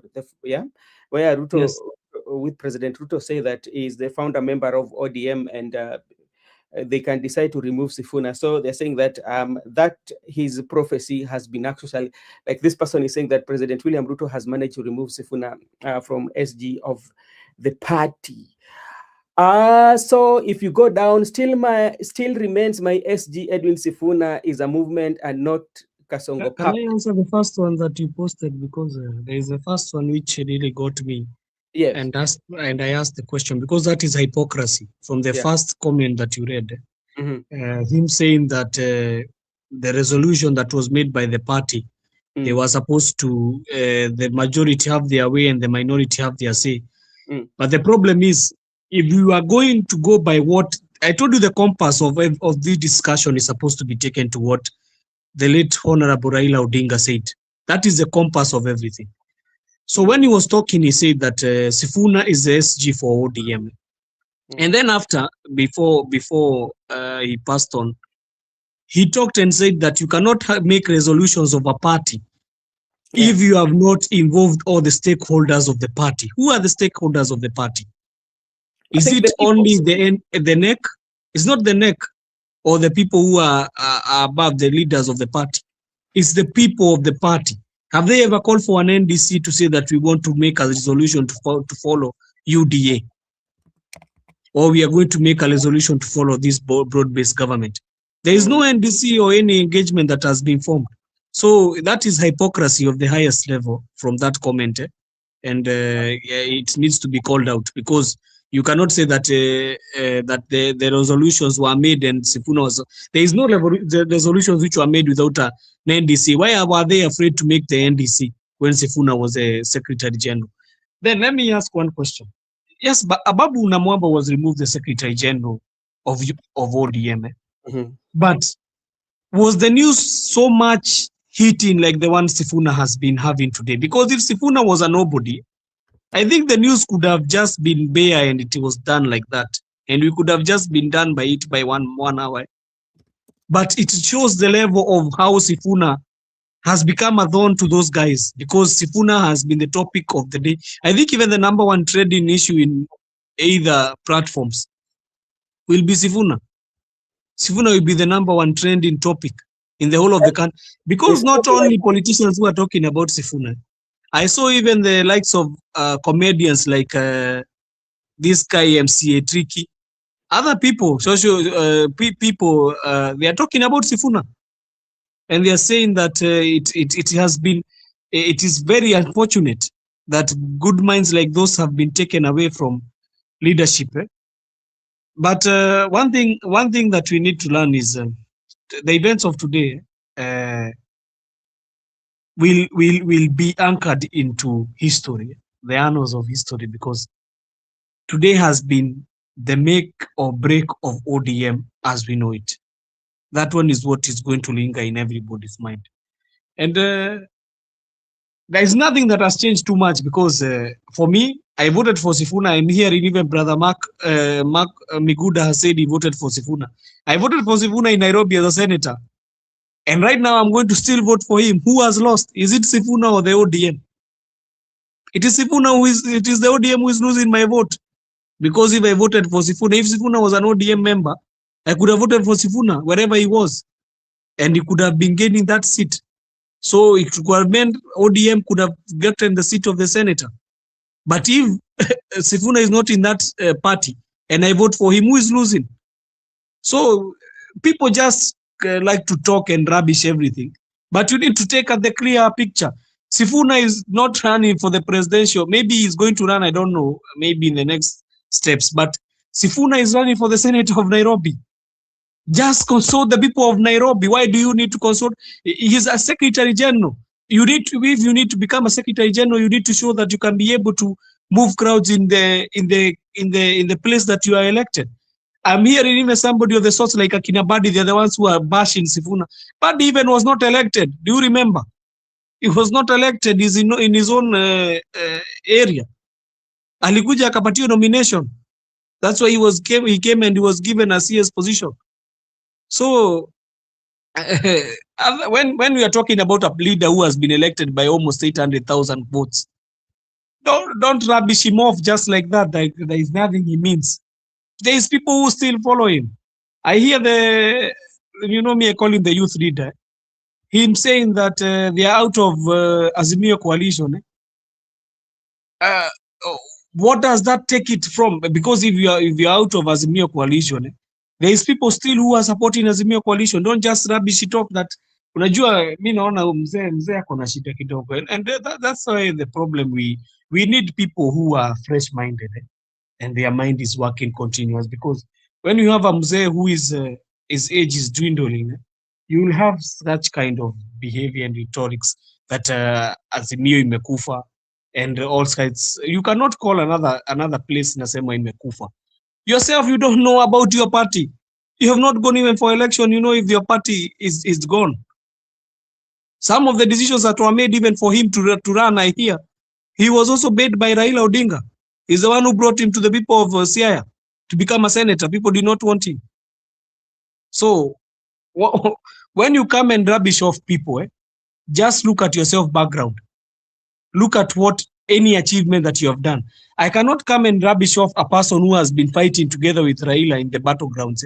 Because Sifuna has been there, even the Sufuria movement. I never saw Oburu. Where did I ever see Oburu holding a Sufuria and running in those Sufuria movements? Never. So other discussions when people rubbish off leaders. Sifuna is still a leader. Whether he left or whether they have, because he never left, whether they have suspended him or they have removed him from ODM, he's still a leader, and he still have people who are following him.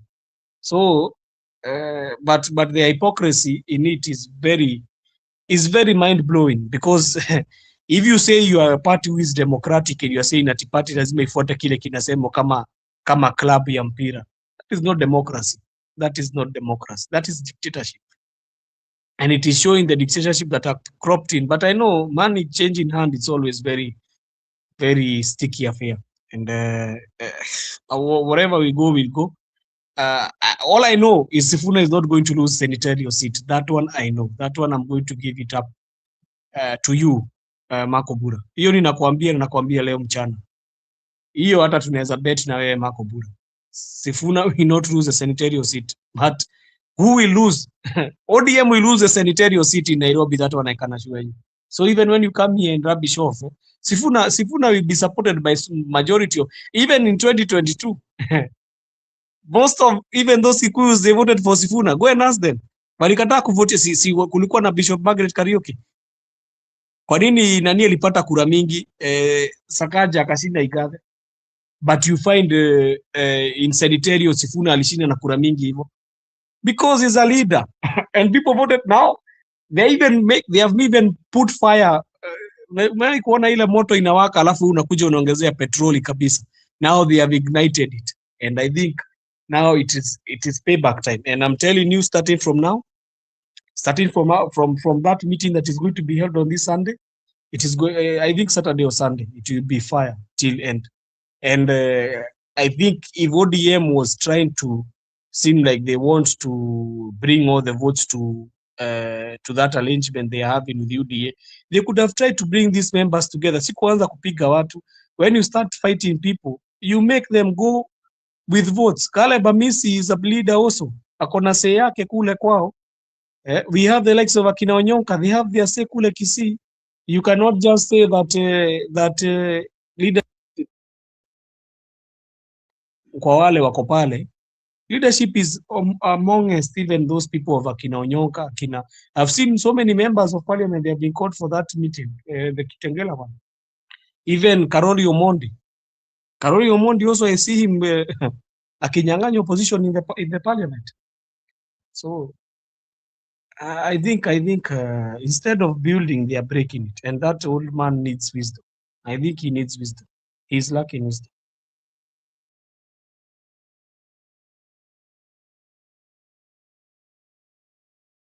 Okay, thank you so much, Joseph, for your take. Allow me to take this opportunity To remind our viewers that this is with the Benson Media, and however here we do say that your opinion counts, we request you to kindly just like and subscribe, because if you do so, it is a way of supporting us. Na sisi hapa tutasema ni asante.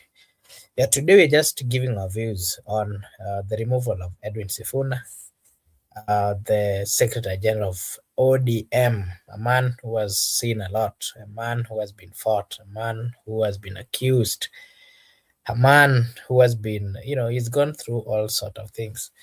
And today the NEC confirmed that he's being removed as the Secretary General. And so we're trying to give our views and also to look what exactly is awaiting him. What are the reception? What are the reactions of the people? What are the views of the people of Kenya? What are the views of the voters? That is part of what we're trying to give our views on.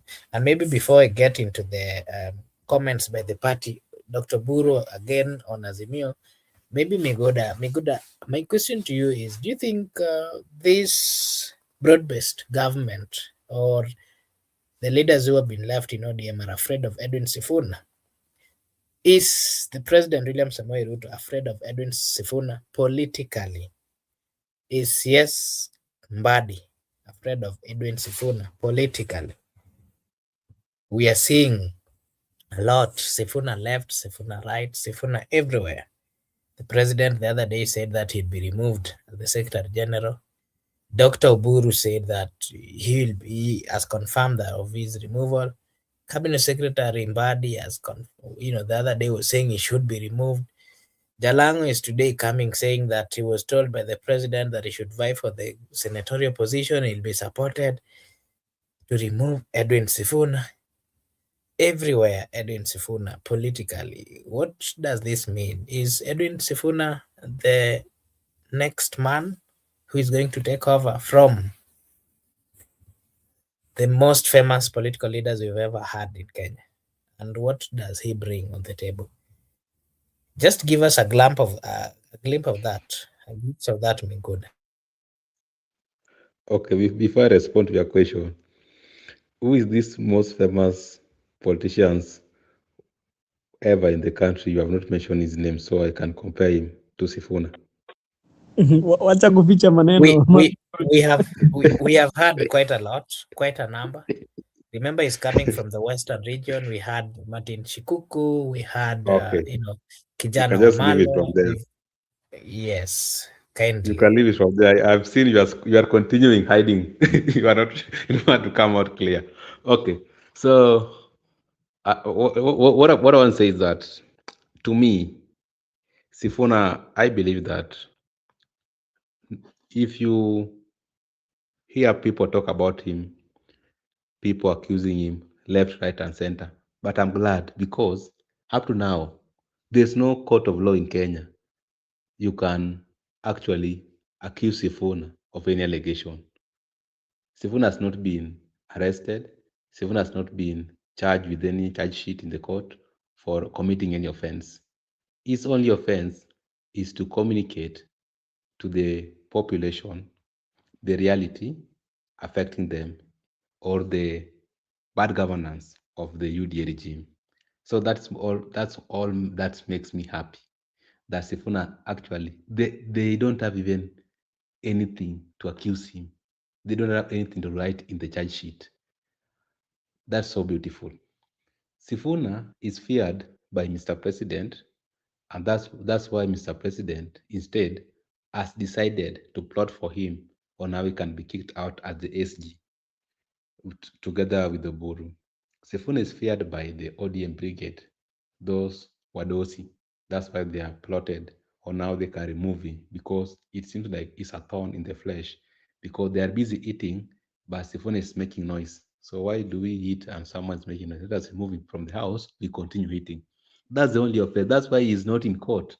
That's why he's not in in any charge sheet in the country. So you see the difference. So I can just say woga politically, and that's what they used to do. They fear Babu, and no one was ready to, because Babu was against the bad governance and violation of human rights. Of course, you can argue that someone's character may be of the previous offenses or the previous act he committed. But as we speak right now, what we want to say, if he could have not been objecting the government, they could have not point his past. But who does not have the past? The question we are asking. Who don't have the past? Who was not accused of crimes against humanity at ICC? People have past. There were some people who are charged with crimes against humanity at ICC. You know those people. But when it now for Babu's time, they'll point for Babu what he did to the DJ. But some people also did very wrong things against humanity in general, not individual. So no politician, there's no single politician who don't have past. So you should not bring someone's past to prevail your past.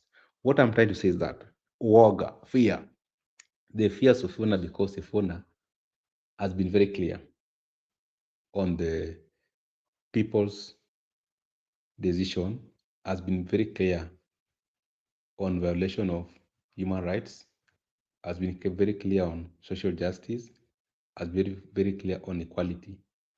And this one can persuade you that there's no goodwill by this government to transform this country. Because anybody is trying to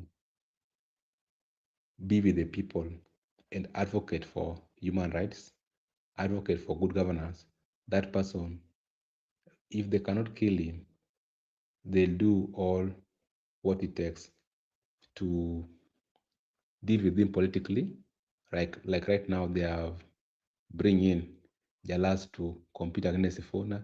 They have kicked him out of the SG of ODM. So they're just frustrating him politically because they don't have any intention to actually execute whatever they promised during campaigns. So why are we wasting our time?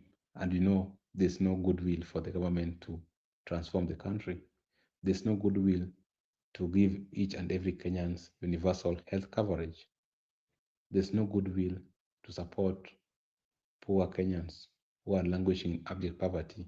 There's no goodwill to transform our education system and make it free. There's no goodwill to reduce the taxes. Instead, they want to increase taxes. They want to introduce ash taxes, taxes without representation. There's no goodwill to transform the life of an ordinary Kenyan. There's no goodwill at all to transform Boda Boda Mamboga because anybody is trying to remind them of their promises or to remind them of the real situation on the ground. That person is an enemy to the state. I don't believe they will do anything, even if they have been given long term. Even if you give them long term, they won't do so. It's high time Kenya should shift their gears and we embrace what we call unity for the entire nation, unity for purpose, because not that we can have everybody on our side. Of course, we must have an opponent for us to succeed. You can't compete by yourself. Therefore, the die has been cast, the current regime versus the people. So you have a democratic right to choose whoever you want to work with or which team to support. As well, also, you have a free choice. No one is compelling you to be in opposition. No one is compelling you to support William Ruto. You are free to do your politics the way you want to do. But most importantly is that even if you are doing your politics, don't focus on the issue of tribalism and other issues like Mutuwe, to focus on you personally. How is this government helping you, assisting you transform your life?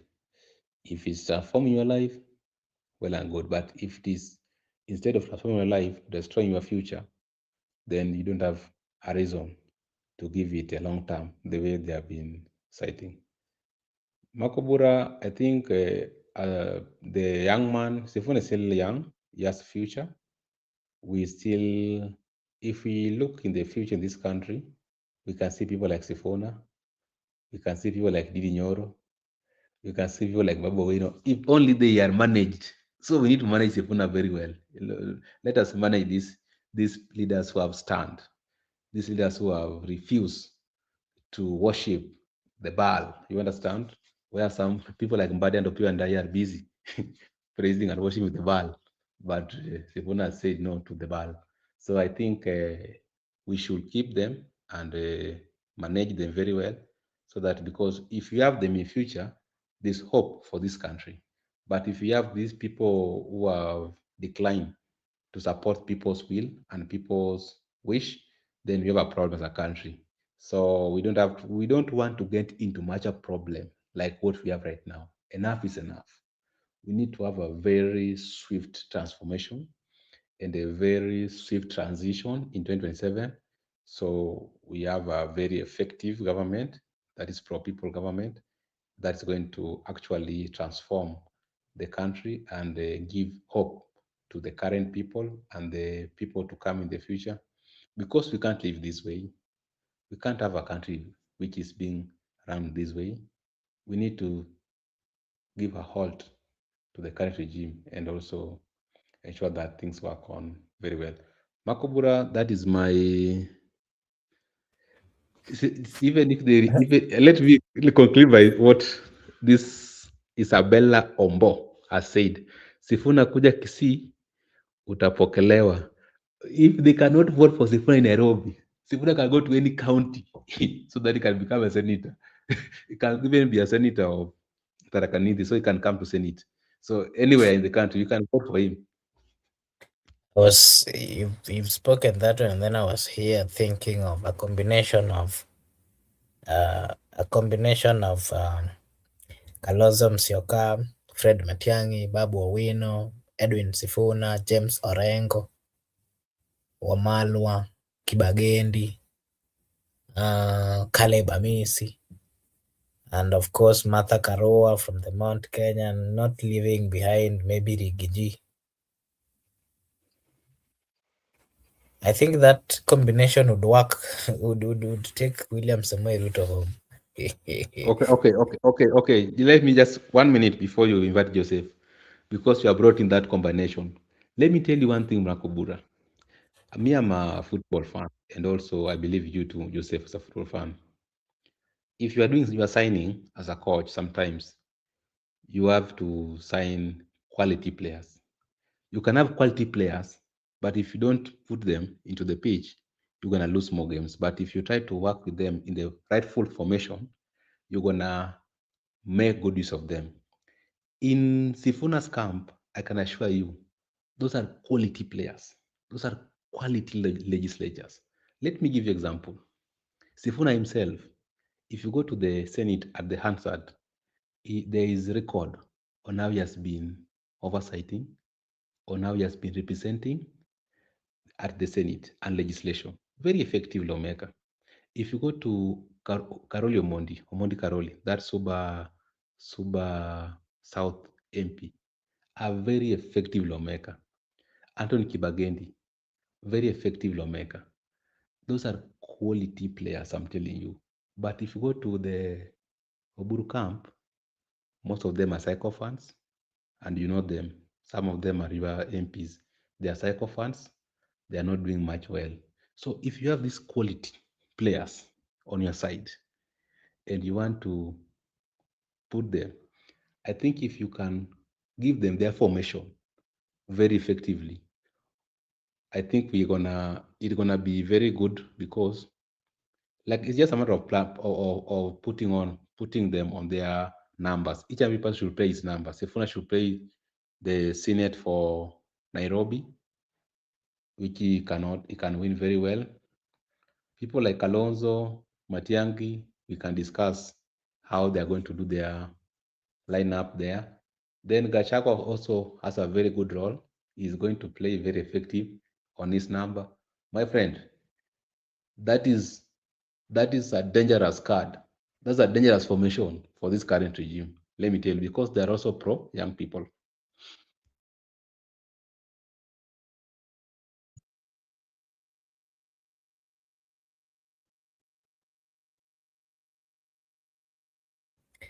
Yes, Joseph. But my brother Miguda, you need to know that the youth party, the youth leader does not know football. How do you expect him to know about signing? So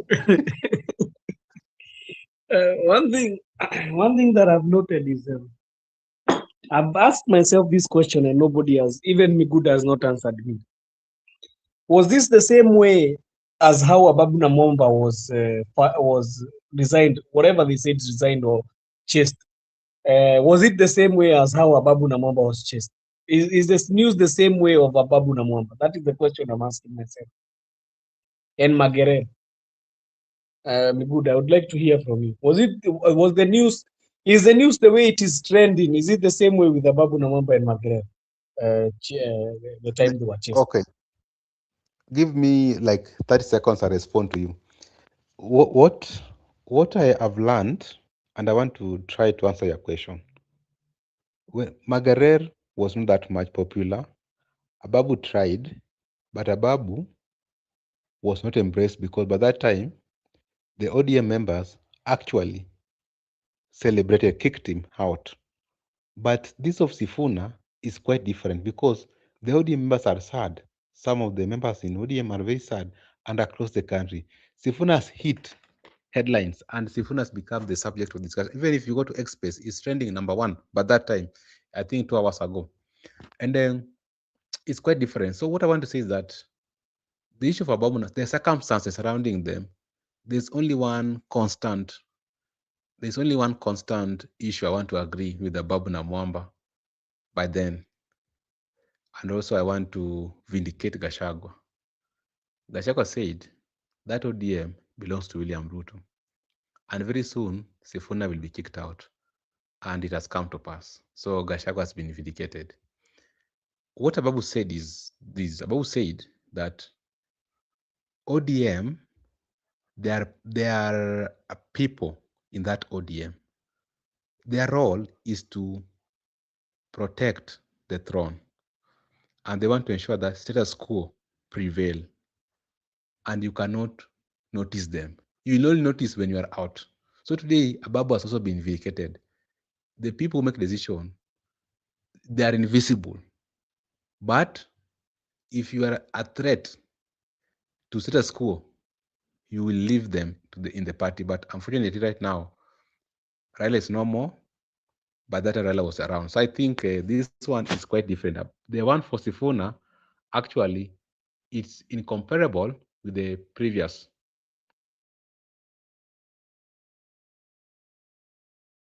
Yeah, thank you, Marco Bura, because that is one thing that I've noted. I've never seen somebody who has been embraced by people the same way I've seen Sifuna. You know, Sifuna, I've seen even Gen Zs, you know, I've seen even some posters. You remember the posters that were being put for the Rage, the 7 days of Rage? I've seen them. They have put some posters right now and they are saying that we must support Sifuna. And I think this one now is the final draw because, you know, also they have done it in a very tricky time because we are remaining 1 year to elections. It's by the way, it's 1 year because it's 1 year and some months because if we count elections will be in August. So we are counting is March, April, May, June, and July. So we are remaining 1 year and 5 months. So I think also it is going to shape up also some ideas of the general elections. And I hope that Sifuna even does not need to do so much campaign for his Nairobi senatorial bid, but I think he's going to find other people who are going to have also other interests. And I think today, because they released the news very late, Marco Bura, I think tomorrow you will hear the repercussions, starting from the Luya region, and also more so even in Nairobi, you will hear the repercussions that are going to be there. And I can see they have already started. I've seen some people even saying that mkataba yetu kama Waluya na ODM imeisha. I've seen some people talking even online. I don't know, you know, this one is going to be known very well. Kitachimbika because by the end of this week tutakuwa tumejua vile mambo itakuwa, but I'm waiting for the Kitengela one, the rally in Kitengela. That one will be, I think it will be massive. It will be very massive, that one, and it will be explosive. You know, even I've seen right now, I wanted to hear that conversation. I see Buddy is in JKL. is having a discussion, and I wanted also to hear what he's going to say about that ouster. But you already know what he's going to talk about because he's the one, I think. But let them be afraid, because if there is somebody who's very dangerous to do a deal with, is William Ruto. And right now, I've heard the youth leader said he want to become the deputy president. So what I'm going to tell Kindiki is need to be prepared that the ouster is coming.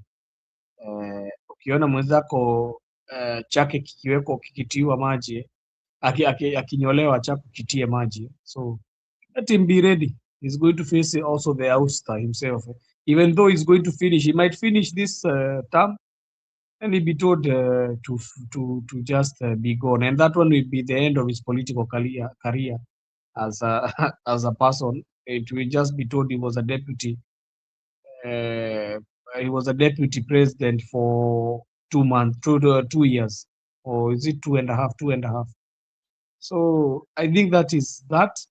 I'm very happy to hear Miguda. They have taken some stance. I think people need now to take stands, because you cannot sit there and watch the party being taken to ruins. Because you know why I say the party is being taken to ruins. One thing, what was left by the late Raila Amolo Odinga when he was still alive was the party cannot go into negotiation just the way they want. You have to hold a meeting or an NDC to discuss the party resolutions. And you know, even what they are talking about, the 10-point agenda, you know, these guys, they are faking it. The 10-point agenda, they always say it was drafted by Sifuna. So who understand the 10-point agenda well? Them or Sifuna? Sifuna is the one who understands the 10-point agenda, the NADCO report. He knows it well than them. So when they come and say that they understand, I've seen even that acting secretary general, she's struggling. You know, Sifuna, it is always, it is in him. Even when he's talking, the things flow. I think he have a very hard time. But I've seen Robert saying that they are going to give out the name for it's called who for Junet Mohammed to be proposed as the SG. So we are going to see as the days go by, because even they have said the NDC to be 27. But I'm telling you that NDC, I see it to be an NDC of fracas. It will be an NDC of fracas. I think even the party leader will not be able to contain it, because I think him fitting in Raila shoes, they are very big for him to fit. That one is one thing I've noticed. So thank you, Marco Bura, for hosting.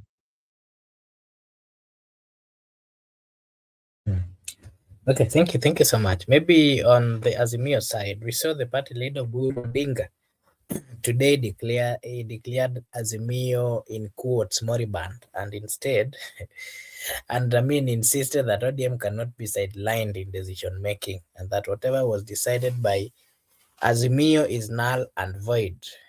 That is what I want you guys to give your views on, and maybe to just bring forth the discussion is. Oburu Odinga stated that Azimio was dead when ODM left it. So the question that I'm also asking is, why then are they better if there are new appointments? If he knew in his statement that Azimio was dead when ODM left it, and he also said that ODM left it long time ago. He criticized former President Uhuru Kenyatta, Uhuru Kenyatta's unilateral changes in Azimio leadership, saying ODM was not consulted. So this is also another question that I want you, Miguda, to give your views, and then Joseph will give his views. He's saying that here he's doing one, criticizing the move by Uhuru Muigai Kenyatta, saying that ODM was not consulted. On the other hand, he's saying that ODM left Azimio a long time ago. We also saw him emphasizing that ODM's dominance in the coalition, insisting that no decision could be made without ODM's concurrence. He's urging the officials to respect ODM's position and prepare for a new political party. What are your views, Miguda? And you can just tell us that, do you agree with Oburu that Azimio was already dead, or could it have been revived without reforms? Miguda, you can give us okay, let me call him youth leader. let me also embrace youth leader. Youth leader, youth leader, I think maybe sometimes is being controlled on what to say and or what to say, but the person who is briefing him sometimes forgets that he doesn't look things into details. Like the other time when he wrote on his express that Sifuna position was not endorsed by the NDC, but forget that even him, he was just in acting capacity. He was never endorsed. So sometimes Oburu should be the person who is actually advising him or briefing him on what to say should look things into deeper sense. Because when he said that Azimio is dead, ODM left Azimio a long time ago. But why is it that ODM members are still holding positions of Azimio in the Senate and the National Assembly? If ODM left Azimio and Azimio is dead, then we know right now the minority in the National Assembly. So they should relinquish those minority whip, minority leader in Senate and National Assembly. They are holding to those positions, claiming that they are part and parcel of the Azimio. You understand? So when it comes to position, they are in Azimio. But when it comes to political arrangements, they are not in Azimio. So I think a party leader or youth leader should be sometimes he should have a spokesperson who should be consistent and should be very factual, because sometimes you get confused. This is how Raila started to confuse people. Then later we had that he is normal. When he was saying we are in government, we are not in government. Today Oburu has been saying that we don't want deputy president position. Today he's saying I want deputy president position. So we keep on flip-flopping. So these are signs of old age. That's why we are saying youth leader right now should be relaxing and should be taking a rest somewhere, because there's this he should not be very active in politics. People are misusing him. They're taking advantage of his age and trying to ride on him as a party leader for their own political interest. Some people are busy making money with him being political leader. Some people are busy right now telling other people to send the money, they will give them certificates because Oburu is there. You understand? So they are misusing him, and I think it's not good to misuse an elder. Marco Bura, what I want to say is that, according to me, when Oburu was stating issue of Azimio dead, he was very particular about Uhuru Kenyatta, who convened a meeting and made Kalonzo the party leader and Omondi Karoli the SG. He was against that. He was never consulted, him being the party leader, Uhuru overpasses him. And he went further and said Uhuru never assisted Raila to become the president and so on and so forth. So in that statement, he was targeting Uhuru Kenyatta to make it clear to the neck that they are with Ruto, but not Uhuru. I think he was just trying to target the former president in his statement, but it is not based on the Azimio. And he said they are going to formally write to political parties that they are now exiting Azimio. So if they write, it is now when it is officially confirmed. But when other people like you saw Mata Karua already has formally exit, so that one they have not exited. So I think sometimes, just like I've told you, you need to be very consistent. I need also to understand that if you have talked to the people previously, and your next audience also might have seen the clips of what you said. So don't forget that people don't follow you. People don't. So you keep on, and that's why we have the problem with our head of state. Because if he goes to Mandera, he thinks that the people of Mandera were not watching clips when he was in Meru.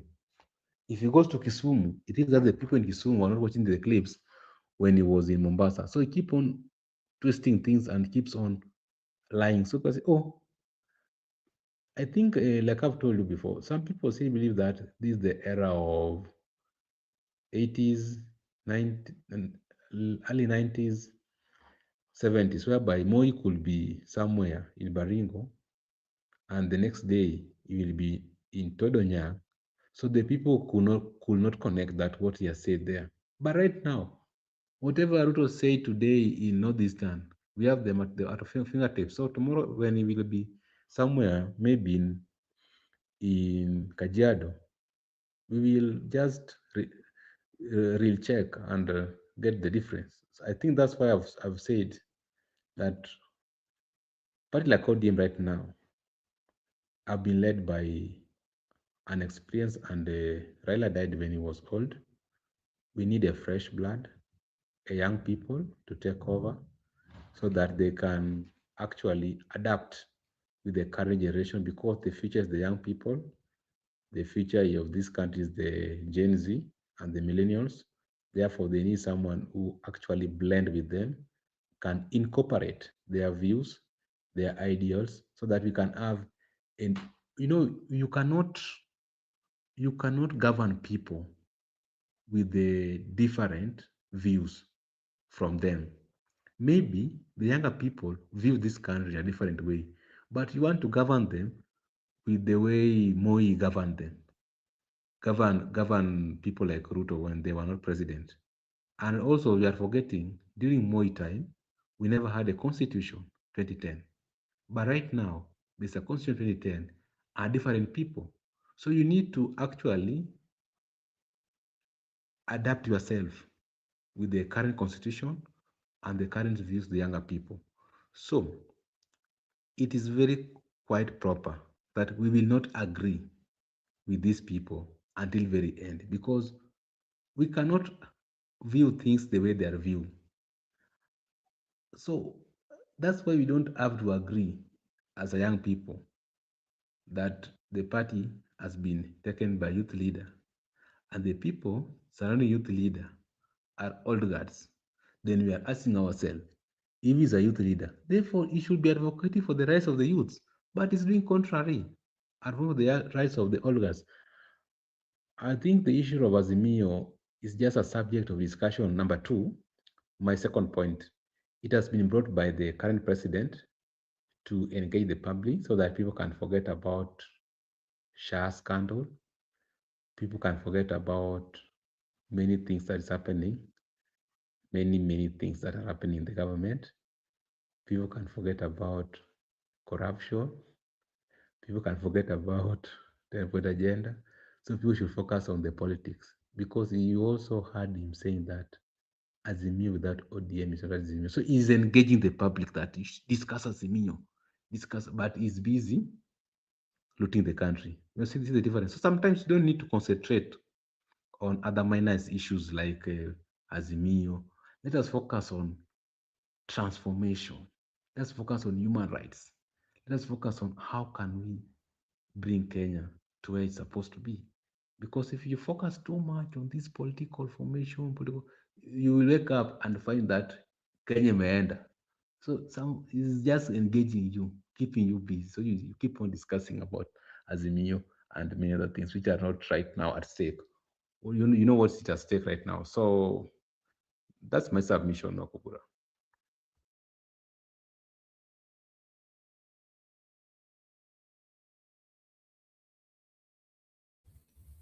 Joseph Wasemaji, what are your views on this statement? Thank you. You know, things are coming. They are coming thick and stiff. You know, I told you today it is. Is that day? Is that day? Is that day? You know, people are talking about Sifuna not being a very influential person, but he is truly, because if you see the amount of time unajua nimesikia Brother Miguda akisema is an elder. See, elder, yeye ni youth leader. That is what we call him. So the amount of times I've seen the youth leader talking about Sifuna even are uncountable. If you see somebody who is being talked too much, just know that guy is gold. Ukiona kitu yoyote kunaambiaga, ukiona matunda ambayo yanashinda yakipigwa na mawe ama yanashinda yakitusiwa, hata Sijui kama ulisoma ile hadithi ya kaka Sungura alipoona mzabibu ambao uko na mazabibu ilikuwa matamu sana na akashindwa kuyachuna. Alifanya nini Marco Bura? Alianza kuyatusi na kusema si matamu. So that was what has been happening today, and I think this thing is not going to end. I've heard even people saying that they are going to print t-shirts for Sifuna, and they are going to be wearing them even for the rallies.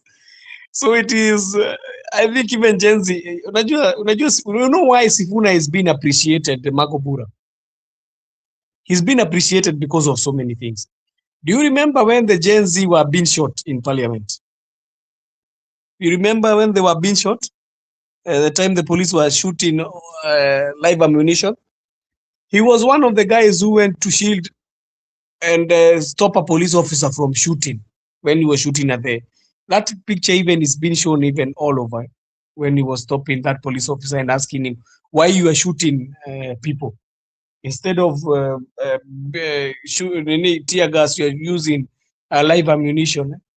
And I think that thing has really touched the Gen Z. And I'm telling you, this movement, they might have thought that they have stopped something, but they have started a movement that is not going to end. And I'm telling you, maybe the Gen Z had lost all the hope, because that is what I think. The Gen Z had lost all the hope because they were seeing what kind of people are we going to elect?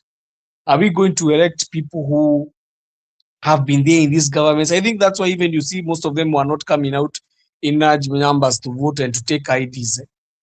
But let me tell you, this is a game changer. I think things happen for a reason, and this is a game changer. Sifuna is a youth, he's a millennial, but he's also closer to the Gen Z than the way you can see other leaders. There is no way you're going to tell me that youth leader is going to be able to talk even the Sheng. Najua nimeona Abdulswamad ameandika ati party leader ni mjamo. Does even party leader know mjamo ni kusema nini, Marco Bura? He does not know. He does not know how to relate with youth. And most of the people who are going to vote in this election, most of them, not even majority, they are going to be young people. And the young people are going to come from 40 to downwards. So there is a war which is brewing. And I don't know if Miguda is seeing this war. There is a war which is brewing down there. And even these people you are saying, unajua nasikia Marco Bura unahesabu akina Kalonzo, unahesabu akina Matiang'i, unahesabu akina Kashagwa. I'm telling you, the war that is brewing is the war between these young people. These young people that are coming up, the likes of akina Sifuna, the likes of akina Dindi Nyoro, the likes of akina Kalib Bamisi, those young people that are propping up, the likes of Babu Owino, the likes of Winnie Odinga, because those are young people. And I'm telling you, they are going to give them a hell of a ride that they are not going to ever believe. They are not going to believe what hit them. I'm here telling you, Marco Bura and Miguda, these young people are going to hit these people with the firepower that they are going to hit them with. They will never believe what has hit them. They just hear the aches after the battle, after the battle that is going to brew, and the punches that are going to be forwarded to them. Because what is happening in Uganda, Uganda, we might say it's a dictatorial everything, but it has the least youngest population, even though Museveni has had it in grip because of the army. But you can see the revolution that the young people are bringing everywhere, even in Tanzania.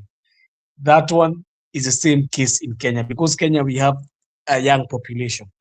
And I can see even the young population here, they're supporting their own. Kwa nini nimesikia mkiongea kuhusu nini? Si Marco Bura nimesikia ukisema ni Sifuna. Nasikia Miguda anasema ni Sifuna. Mimi nasema ni Sifuna. These are young people. We are young people. We have not aged. We have not entered into... Mi bado millennium, mi sijaingia hiyo. Mimi siko hiyo kwa generation wanaita go boomers ama wanaitwa nini. So let them not play with young people. We are very angry. And in the next few, kwanza hiyo Kitengela mimi sijui. Hiyo mimi nakwambia hiyo hata I'm going to be checking it. Most of the people there are going to be young people. And you're going to tell me. And this one even might propel Sifuna to even greater heights than what we were expecting. This tunaweza kuwa tukisema hapa sanitarium. It can propel him to greater heights. Because I'm telling you, there's people who can be given higher seats. I will not even think twice about electing them. I will not even take my time. I'm telling you, I voted for Sifuna, and I never thought about that. I never thought even for a minute. If there's something I never thought about when I was voting, it was for that guy. That guy, I gave him my vote very easily.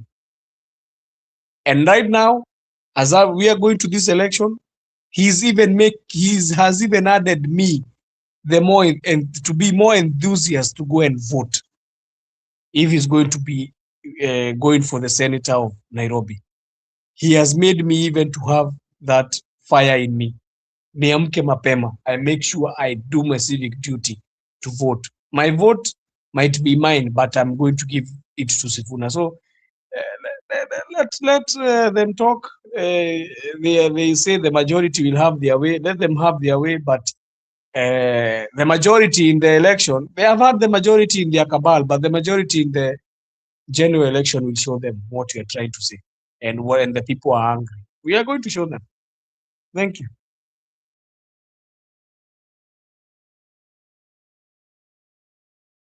Okay, thank you so much Joseph, and maybe I can see msimamo is here. Labda kabla nirudi kwa Migoda, acha pia msimamo apeane maoni yake hapa. Msimamo, Oburu anasema Azimio was dead when ODM left it, but at the same time he's criticizing former President Uhuru Kenyatta for unilaterally changing or making changes on the leadership, saying that ODM was not consulted. He is also emphasizing that ODM's dominance in the coalition, insisting no decision could be made without ODM's concurrence. He urged the party officials to respect the official positions of Azimio as it used to be. And so the question I'm asking you, Msimamo, is do you agree with Oburu that Azimio was long dead? And could it have been revived with reforms? And again, remember alikuwa nasema ya kwamba ODM died long time ago, but at the same time he's also questioning why there were elections within, there were political changes amongst the leadership. What are your views, Msimamo?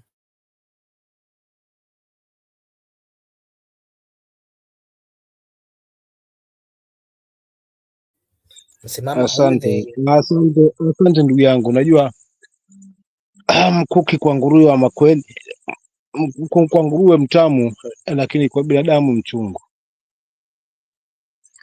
Kama Oburu anasikitishwa na hili kwamba ati anazungumza kwamba ODM ilitoka kitambo, enzi za ODM kutoka kuungana na broad based government. Lini tuliona hivyo? Kwa sababu sisi tunaelewa fika mtu pekee mbaya alitoka katika muungano wa Azimio ni Martha Karua na chama chake, na liko wazi. Vyama vingine vyote hakuna hata mtu ambaye ametoka hapo, na kama ilitoka enzi hizo, kipi kinadhibitisha hivyo? Kinadhibitisha hilo? Pili, kumwingilia rais mstaafu Uhuru Kenyatta kama tu kutafuta vijisababu, kwa sababu ni mengi. Ameambiwa yeye alitaka kununua ODM, yeye alivena pesa anataka kununua ODM, vitu vingi amesingiziwa navyo. Lakini ukweli wa mambo haswa hapa, tusidanganyane, lini tuliona mkataba wa Azimio umeenda mazima mwisho, yani umeafikiwa kwamba ODM iko nje ya Azimio? Lini? Kwa sababu chama pekee kilichofanya hivyo ni chama Martha Karua. Pindi walipoungana kutengeneza broad based government, yeye akaamua wacha mimi nitoke tu hapa, hakuna maana kwamba niungane na mtu ambaye tangia hao linampinga. ameninyima ushindi leo niungane naye. Yeye akajitoa, lakini alijitoa kisheria. Huyu kiongozi wa ODM, tena ODM ya broad based government, anasema kwamba yeye ODM ilitoka zama hizo. Lini? Kwa udhibitisho upi? Mbona katika hili la kuzungumza ndo wametoa ombi la kutaka kujiuzulu sasa, ama kutaka kutoka haswa kwa Azimio? Leo ndo nimesikia for the first time. Hatujasikia hilo.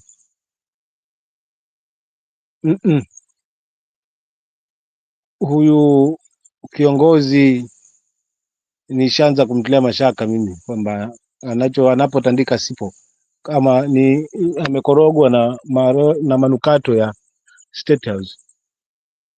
Maana tuliona wabunge wetu vivyo hivyo, ukitoka kula kija na yake. So State House ni kuzuri, ukienda unabadilika ghafla. So nadhani pia hili ndio linalochangia, lakini kubwa nilitaka kuzungumzia kuhusiana na interview ya Mbadi ambayo alikuwa anauzwa na Jeff Koinange. Jeff amemuuliza Mbadi vizuri tu, bwana, wewe ulikuwa unafurahikia haswa uko mbioni haswa kuhakikisha kwamba Edwin Sifuna ameondolewa. Je, umefurahia? Nimuuliza hivyo hivyo. Si mambo na kufurahia, sisi tumefuta katiba ya chama. Sisi unajua mtu lazima azungumze kile chama yale maneno chama imezungumza. Haswa kwenye hadhi kama ya Sifuna anafaa kuzungumza yale chama imezungumza. Chama ilizungumza lipi? Je, ile kwamba wako kwa broad based government ndivyo na yeye azungumze hivyo hivyo? Kwa hivyo atakuwa yuko pale, lakini hana mandate kama kiongozi kuzungumza feelings zake, kwa sababu akizungumza feelings zake alikuwa azungumze chini chini, yani kisieleweke wao kwa wao huko ndani, lakini ikitokea hapa juu azungumze kwamba mimi niko kwa broad based government, ndio ingekuwa nusuru kwake, kwa sababu amezungumza sauti ya chama. Lakini kwa kusema hayuko na broad based government ama hayuko haswa na kuungana kwa ODM na UDA kutengeneza serikali, hayupo, ndio kosa la kuweza kumtoa. Vyema, nitasema hivi, kwa kumpiga chura teki siku muua, bali ni kumongezea safari. Wacha tusikize hiyo tarehe hiyo mwenye ataita katika kongamano, kama ni kongamano, kama ni nini, tutamsikiza atasemaje. Alafu tutaangalia wananchi nao wanafungu lipi katika hili. Watabaki kwa broad based government, ODM broad based government, ama watakwenda na Sifuna wao. Na ombi langu wananchi waende kule kule Sifuna yuko, alafu tutazame hii broad based government ambayo inajibika gifua, nguvu yake iko wapi? Hii kwamba ODM ina wenyewe wanaweza panga bila kuwahusisha wananchi, nguvu yao iko wapi? Wao wachache wenye kupanga, wenye kujiita wako na hicho chama, kwa sababu nguvu ya chama ni wananchi. Vyama vingi vimejaribu hii, lakini vimejaribu kujileta pamoja, kujikusanya, lakini vimekosa kuwa na maarufu, kwa sababu havina mashiko, havina kutambulika kitaifa, havina wafuasi wa kutosha. Ndio nakuta vinayumba yumba tu, vyama vya kutengenezea kula posho tu kwa mwanachama changu na wajumbe wangu wawili, lakini kitaifa hakipo. Lakini hiki ni chama cha wananchi. Baba mwenyewe ndo alikipeleka kwa wananchi, wakasema hiki ndio chama chenu. Leo chama hiki cha wananchi, mwananchi hasikizwi, mwananchi hapewi nafasi, ni tume kidogo, kwa sababu katiba inasema hiyo ndio itakayotoa maamuzi, alafu ndio ipeleke kwa mwananchi. Wacha tuone ujanja wa nyani kama mwisho hautaishia jangwani. Maana kila ilivyo ODM ndio tumeisahau. Kimtazamo wangu ODM ndio imeisha mazima. Na imeisha kwa sababu gani? Haitakuwa tena na nafasi ya kuweza kujipangia yenyewe kama ilivyokuwa. Haina nafasi tena ya kuweza kujitanua na kuwa na sauti, na haitakuwa na nafasi ya kuweza kupick UDA ambayo hiyo ndio kwenye power. Lazima kila ilivyo, wakitaka kufanya rally lazima waende wakaanguke miguuni, wakitaka kufanya hiki lazima waende wakaanguke miguuni. Na ndio mwisho wa kuizika na kuiweka ODM kwa chama ya ngome tu. Haisi kwamba itakufa kabisa, itakuwa ipo, lakini itaanza kwanza ni ya ngome, then the working ya watu wawili wa kutengeneza wajumbe wale pesa. Hapo ndo inaishia. Kwa hivyo hiyo ndo mwisho wa ODM. Sifa ya ODM chama cha kitaifa ndo sasa imeishia hapo, kwa kuweza kumtoa Sifuna, kwa sababu haya si ya NEC, haya njaona broad based government, haya yanatoka nje. Hawa waliojiunga kwa lazima na wakaja spidi kusema kwamba sisi tuko ndani. Hawa wanajua walipotoa haya maamuzi haya, ya kuweza kumtimua Sifuna kwa sababu ameenda kinyume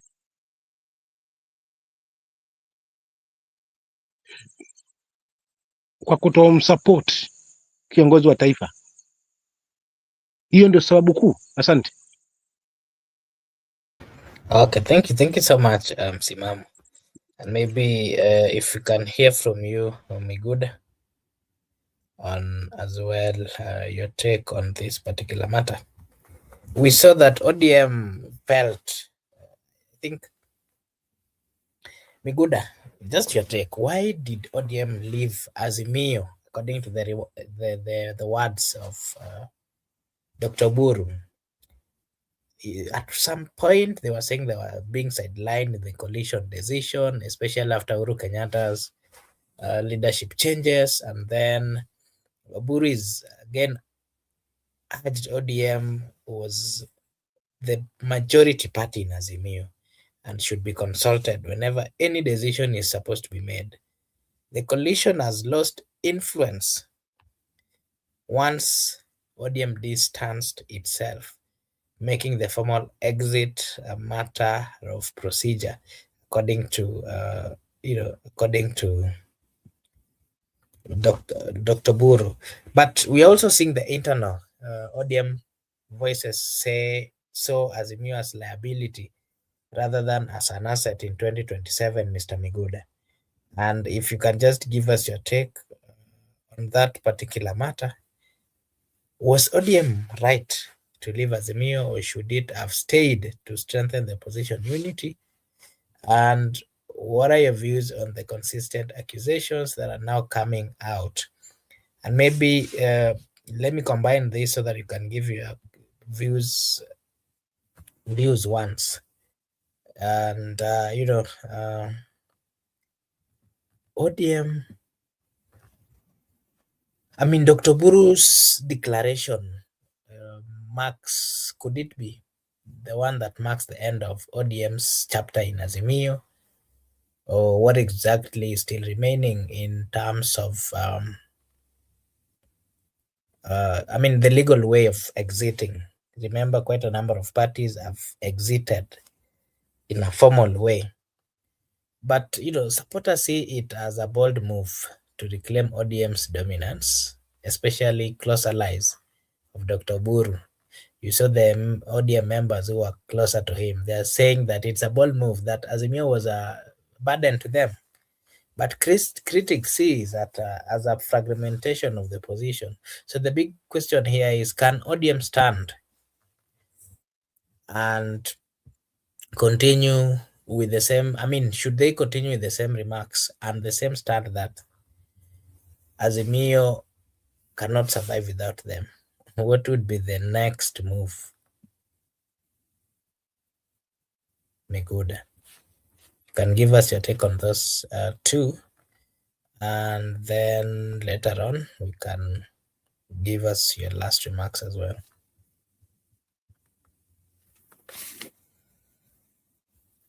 Miguda?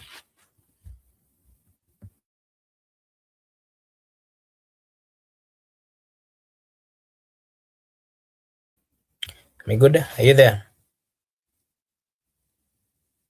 You can't hear you. Maybe Msimamo, you can go first. I think Miguda is having a problem with this internet. Ulikuwa umemuuliza maswali Miguda, so kidogo nikawa naangalia kitu hapa kidogo yakanipita, lakini ulikuwa umeuliza maswali mawili kwa mpigo, labda pengine in summary. Okay, in summary, nasema kwamba we've seen the demands or the accusations by the party leader, Dr. Buru, saying that ODM's withdrawal signals a shift towards the independent and the possible new alliances. And again, the question that I'm asking here is, we saw, let me just find, with ODM's withdrawal from Azimio, will it strengthen the Azimio? I mean, if should they leave, is it what are the ways in which Azimio, the people would be left? How are they going to manage, being that ODM has always said that it was the biggest elephant in the room? Where we saw Dr. Buru saying that ODM was felt sidelined in the coalition decisions, especially after Uhuru Kenyatta made the changes. Oburu was saying that majority party in Azimio should have consulted ODM party before they went ahead to make the other decisions. But he's also saying that the coalition had lost influence when ODM distanced itself, making the formal exit a matter of procedure. Yeah, so the question is, was ODM right to leave or should they have stayed? Asante. Kwanza waliotangulia kutoka mapema na kutangaza azma yao ni ODM hii ya broad based government ambayo imebaki sasa. Wao ndio waliosema kwanza tunatangaza sisi kwamba tunatangaza mazima kwamba sisi tunaungana na ODM na UDA na tutatengeneza serikali, ama tutengeneza serikali tuwe kwa serikali ama tutengeneze serikali. Lakini tayari washafanya mazungumzo na like minded parties like UDA, na wakizungumza wanazungumza ki-UDA. Kwa walio quit ni wao, lakini kisheria ODM halikuwa haijatoka kikamilifu haswa katika Azimio. It was part of Azimio. Nao kwa sababu wao walijitoa, wanaunga mkono broad based government, na ndio sababu imemfanya Sifuna wamtoe, kwa sababu haungani na wao, yeye anaungana na stand ile ya Azimio na stand ya ile ya ODM na stand ya baba. Si hii sasa ya kuweza kwenda kumpigia magoti mtu ndio kikwazo wamemtoa. Haimaanishi kwa sababu ati ni chama ambacho ni kikubwa kingefaa kuongozwa katika lazima kiongezwe katika mazungumzo haya ya kupanga nani anateuliwa. Kwanza wao wangetengeneza hilo, maana hata hapo tayari wanazungumza jambo ambalo wao wenyewe tayari hawajalifanya kisheria, kwa sababu wangemleta Sifuna, wangemleta na yule mwingine, wakakaa na wao wakawauliza, wakapa the last chance, wakajieleza, kisha alafu neki kafanya maamuzi sasa yaliyoratija. Si hii prokushana ambayo tumeiona tayari imepangwa, wewe utabaki hapa, wewe utashikilia hapa. Ndio tumefuata katiba, na kidogo katiba imeshongeshwa pale ya chama kuonekana kama imekuwa flow, lakini already this was planned game. Kwa hiyo hii ODM kushirikishwe sishirikishwe, ODM ilikuwa inayuma kwa sababu tujui wafuate ODM ipi sasa, ODM ya broad based government ama ODM hii ambayo nasema tuko kwa 10 point agenda, lakini mwisho wetu mkataba ni hii Machi tarehe kadhaa ndio tunafikia mwisho ya makubaliano hayo. Sasa walikuwa nani awe kumkoa au amekuwa consulted? Angeletwa hapa apewe mazungumzo na Kalonzo ama mazungumzo kwa nani, au washirikishwe kwa lipi? Pili, kwa chama kikubwa under regime ya Oburu ama chama kikubwa wakati Raila mwenyewe Odinga alikuwa hai, ndio bado kuna sifa ya chama kikubwa. Tunataka kuona chama kikubwa sasa hivi cha Oburu baada ya mwenda zake Raila Odinga, ndio tujue kweli ni chama kikubwa katika hili taifa. Hapo ajipige kifua kwamba sisi ni chama kikubwa, lakini for the time being asijisabu kabisa katika kundi hilo la kwamba sisi ni chama kubwa. Chama kubwa lini? Wakati wa mwenyewe bado alikuwa pale pale, kwa sababu haya ambao wanayafanya Raila Odinga hakika angekuwa haya hangeweza kuyafanya. Hawa ni watoto wake, angekaa nao meza moja. Sifuna ni mtoto wake, kwani mara moja mara mbili mara tatu kumtaja na kumwambia tena huyo ndio sauti ya chama? Alikuwa muona passion yake. So ODM inapigwa kifua kwamba ni chama kikubwa, tungeletwa kwa Azimio katika haya mabadiliko, ndipo tungekaa katika. Hii yote ni wivu, yote ni siasa, kupakana matope. Kisingizio ni Uhuru. Uhuru anaingia wapi hapo kwa Azimio? Na pia na haki kutoa maamuzi ya Azimio kwa sababu ni party leader wa Jubilee, na Jubilee kwa party ya Azimio. So kujoin pale na haki kwa sababu hizi si la party leader, na pia istoshe ni kiongozi ambaye bado ana haki ya kutoa mchango wake. Nani alimfunga mdomo asizungumze kile ambacho kinafungumana na taifa? So kwa kweli Oburu amekosa msemo. Kama kwa kujitetea ni huku kwamba sisi kwa Azimio ndio chama kikubwa na hatujashirikishwa, ni ubinafsi, ni udikteta na ni umbumbumbu. Samahani kwa kuzungumza hivyo, kwa sababu angekuwa mkweli basi angekuwa anasimama hata yeye kwamba sisi tunasimama katika mkataba ambao Raila Odinga alituweka. Mkataba wenyewe umebaki siku 26, siku 26 sasa uishe, haujatimizwa. Medical report haijatimizwa. Leo ndo tumesikia kuna audit kwamba wana mabadiliko ambayo yamefanyika, yani kupakana vitu vya matope alafu kupaka vitu vingine mafuta vionekane. Hii ndio siasa ambayo haina tija, kwa sababu ni siasa ya wachache, wale wengine wabaki njaa, wengi wabaki njaa. Kwa hiyo mimi nitamalizia kwa kusema hivi, kaka yangu hapa, kwamba Oburu amekosa msemo, yale anazungumza ni ya kupangwa. Mzee zungumza hili na amekuwa remote, he is being controlled by wale watu wake. Sasa pale badala kwamba awangoje wazungumze, watoto wapigane, alafu aseme hapana, hili halipo, hili halipo, hili kaa hapa wewe, kaa hapa, hii ndio njia sahihi. Lakini yote 9 la 10 ODM ingeshirikishwa mwananchi, kwa sababu yeye ndo ameibeba hiyo miaka yote, hii sifa yote. Ni chama kubwa, ni sababu ya wafuasi wale wengi. Wamepewa nafasi gani? Mbona sasa hivi imekuwa ODM ya wachache wazungumze ndo waje kwa niaba ya wananchi? Mbona wananchi wenyewe ambao wamelinda ODM yao kwa hii miaka kwa kisha itakuwa ni chama kubwa, mbona wasipewe nafasi ya kuweza kutoa maamuzi na wakashirikishwa haswa masuala haya ambayo ameweza kuyazungumza? Kama itakuwa hana tija, mwananchi atajua, kwa sababu mwananchi hajalalamika kuhusiana na Sifuna.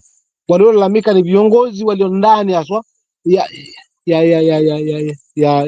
NEC, wao ndio wanalalamika, but hakuna mwananchi mmoja ambaye ameweza kutukanwa na Sifuna akasema Sifuna na majigambo, Sifuna amezungumza kwa nia mbaya, amezungumza kwa tumbo lake ama kwa tamaa zake. Hakuna, isipokuwa ni kwa sababu ni tazamo ya hawa viongozi ambao wanaamini waliachwa kwa broad based government kwa kile wanakiona kwao ni sahihi.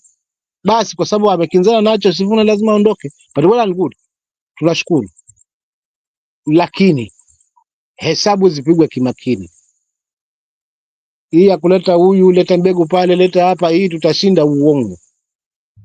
We are the majority, we are the majority. Na wacha tuone itakuwaje. Then la mwisho ni la Cheruiyot, kauli aliyozungumza mimi haijanikosha, kwamba hakuna mtu, hakuna kabila linaweza gusa Wakale. Hiyo kauli si kauli ambayo ni ya kiongozi wa hadhi yake kama ile, ambaye ana heshima zake kama zile. Kwa hiyo hayo ndio mambo nilikuwa nataka tu niyazungumze kwa leo, lakini kila laheri. Sifuna ndio umepewa mbavu za kuweza kujitanua, na wafuasi wako watakufuata pale ulipo. Simama na wao, siwachilie. Hilo ndio langu kubwa zaidi, nikitamatisha kaka yangu hapo. Ndio na swali lingine, lakini hapo ndo nitafunga napo.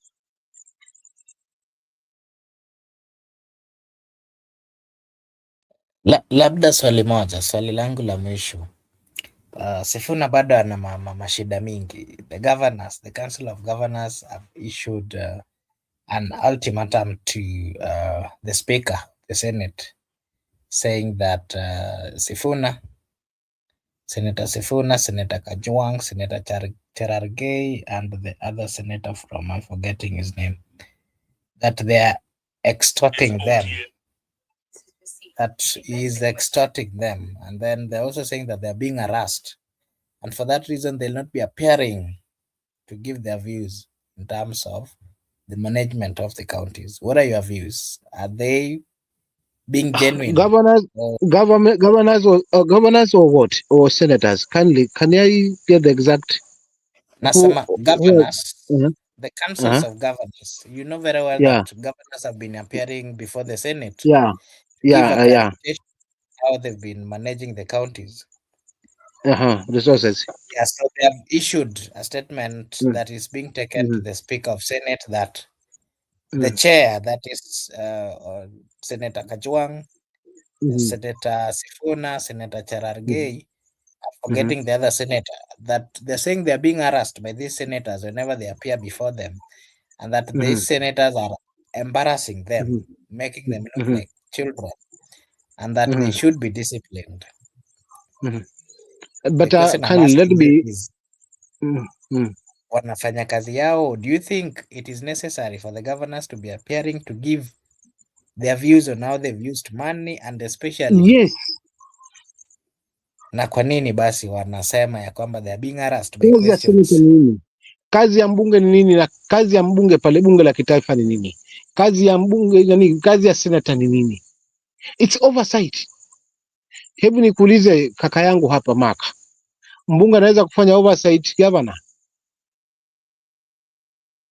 No, it's senators. It's senators.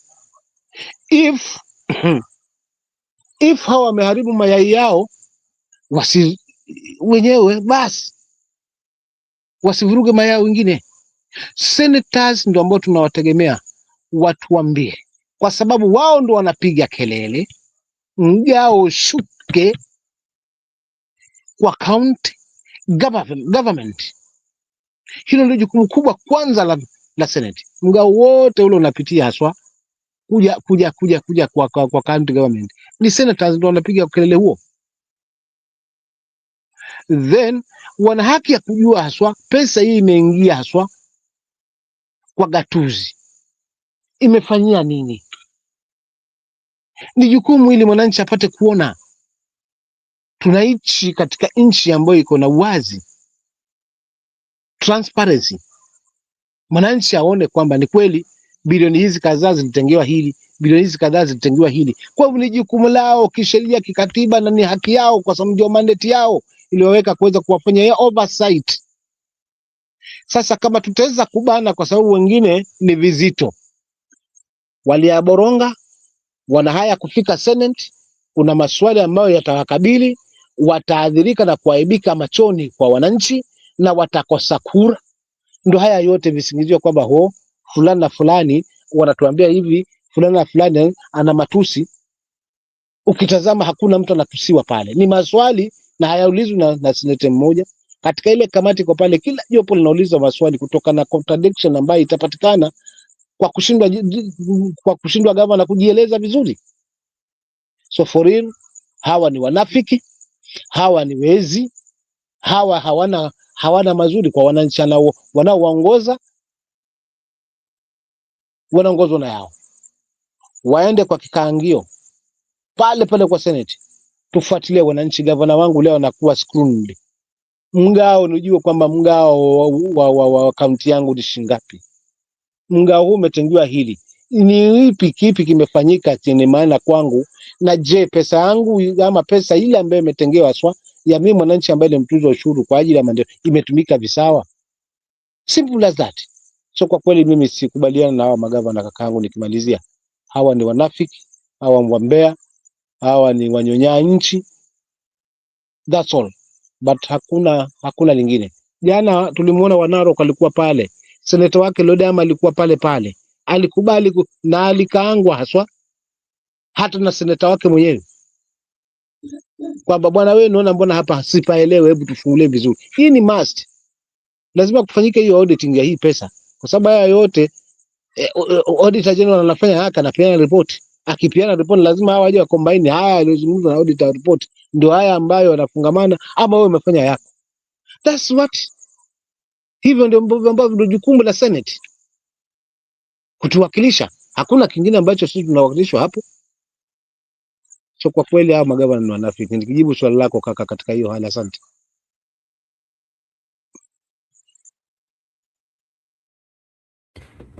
Okay, thank you. Like OU here is reminding us that I think it's Kajwang, Sifuna, Cherargei, and Onyonka. Okay, thank you so much. And to our viewers, I want to remind you that this is for the Benson Media. We do have this kind of conversations on a daily basis. So if you're new here, we request you just like and subscribe, hit the button so that whenever we are starting or having a conversation, you'll be notified. And possibly you'll also join and give us your take. Normally, if maybe you also want to join, we do share a link at the comment section. You can just click on the link. It will direct you to the studio so that you can also join and give us your view. And today we've had a discussion. We were just trying to give our views on what is currently trending on the issue of Edwin Sifuna. Edwin Sifuna has gone through quite a lot. And just to give an overview of what we were discussing today is why the ODM party removed Edwin Sifuna, where we saw the ODM NEC cited indiscipline and violation of party protocol as the main reasons. And again, we saw leaders argued that Sifuna's conduct undermined ODM unity and discipline. We saw Catherine Omanyo, Busia Women Representative, has been appointed acting Secretary General until elections are held. Some leaders like Nandi Senator Samson Cherargei praised the move as restoring sanity in ODM. And remember, they're not even part of ODM members. Supporters of Sifuna condemned the decision, saying it is politically motivated. I'll give you a chance to give your view. Msimamo kidogo tu nimalize hii. And so something else, maybe an overview of what we've just spoken about is we're also seeing mixed reactions. ODM insider aligned with the Oburu Odinga welcomed the move, while Sifuna allies saw it as betrayal. Mbadi and other ODM leaders have long criticized Sifuna's leadership style, accusing him of advancing a different agenda. This mirrors past ODM conflicts such as Ababu Namwamba and Magerer's Oster. The removal highlights ODM's struggle to balance loyalty, discipline, and generational change. And ODM is at a crossroad. Of course, Raila's role is shifting, and Oburu is emerging as a new leader, partly with a lot of criticism. So removing Sifuna could consolidate ODM under Oburu, but risk alienating younger urban voters in Nairobi and other regions like Kisumu as well. Nairobi politics, we are seeing Jalango Senate bid and ODM internal rift could reshape voter dynamic, where ODM might lose a lot when Sifuna decides that he's also going to defend his seat. ODM decides to bring somebody else. He has not left ODM yet anyway, so let's not speculate. So the national politics, we are seeing ODM decision may push opposition leaders like Kalonzo Matiang'i to strengthen alternative coalitions. I think that is already in the move. But broader question is ODM reinventing itself for survival or from fragmenting ahead of 2027? If you ask me, I'll say they are dying and they are not going to wake up any soon.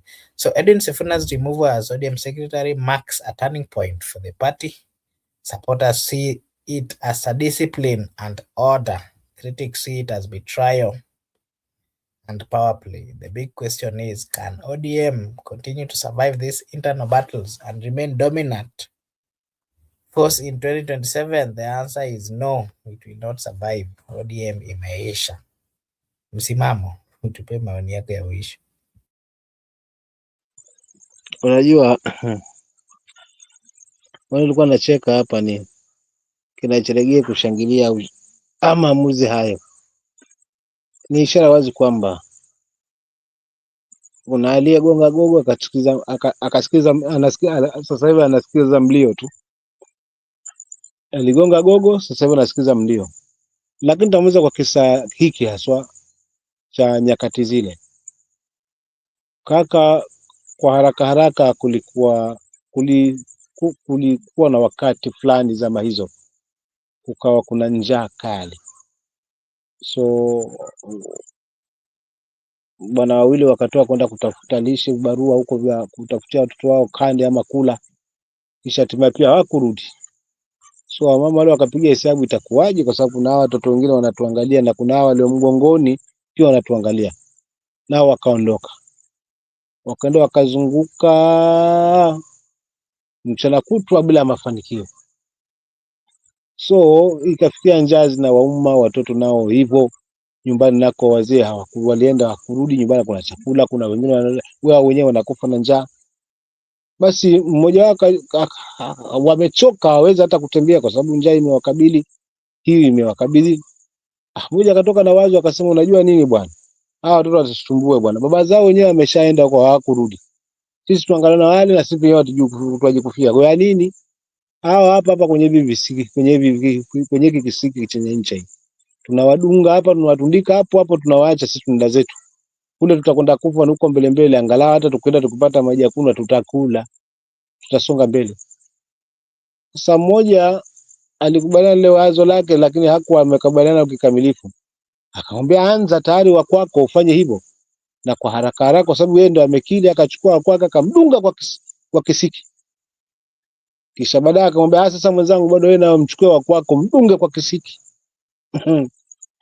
Ule mama mjanja akamwambia, hapana bwana, hii kitu haitawezekana. Madamu ushadunga wako kwa kisiki, kisa njaa, mimi bora nife na mwanangu, aje niokote na mwanangu, lakini kama ngwa kwangu simdungi ng'o kwa kisiki. So akasonga songa kidogo, ile kosana kusonga kidogo mbele, wanakosana. Bahati nzuri ukapita wazee pale, mbona mwagombana?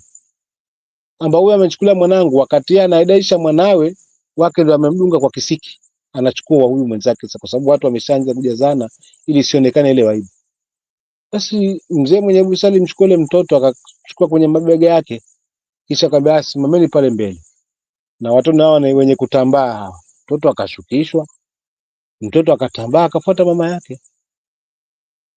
So nimekileta hiki kisa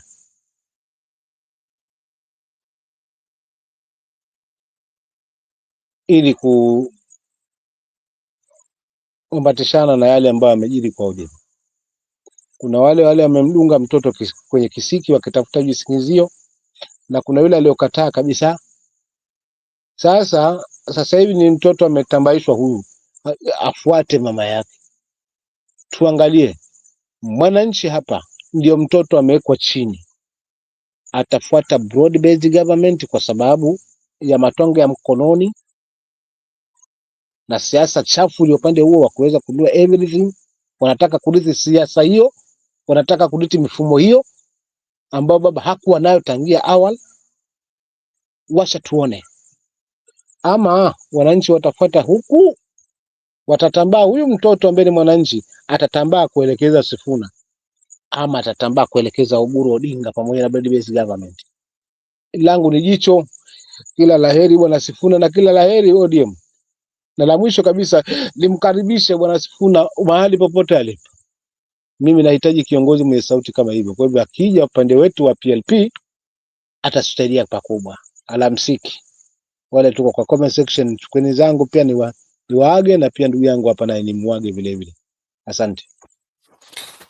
Msiki, thank you so much bwana Msimamo kwa kupata nafasi kujiunga nasi jioni ya leo ama usiku huu wa leo. Vile vile bila kusahau Miguda amekuwa na sisi hapa, tunampongeza pia, asante. Bila kusahau mwenzetu Joseph pia alikuwa nasi hapa, tunamshukuru. Na vile vile brother Benson was also here. We really appreciate the fact that you found your time to join us this evening and possibly to give us your take. Not forgetting our good viewers, we really acknowledge and say a big thank you to everyone who joined us. And maybe to just mention but a few: Austin, Brenda, Tony, Mike, Benson, amongst others. There's I saw Anthony Mweni, Shaima, Margaret, Frederick, Naisal, everyone who joined us. We really appreciate. Mdumez, thank you so much. We really appreciate, and we request you that you just hit the subscription button, and possibly as a way of supporting us, so that whenever we are having this kind of conversations, you'll be notified and possibly you'll be able to join us. This is Brother Benson Media. Over here, we do say that your opinion counts. If you're watching for the first time, kindly like and subscribe, because if you do so, it is a way of supporting us. Na sisi hapa tutasema ni asante. Allow me to take this opportunity once again to appreciate everyone and to say a big thank you, and to wish you all a blessed night a blessed morning, a blessed afternoon, a blessed evening from wherever you're watching us from. This is Brother Benson Media. May God bless you. See you again tomorrow. Bye-bye for now.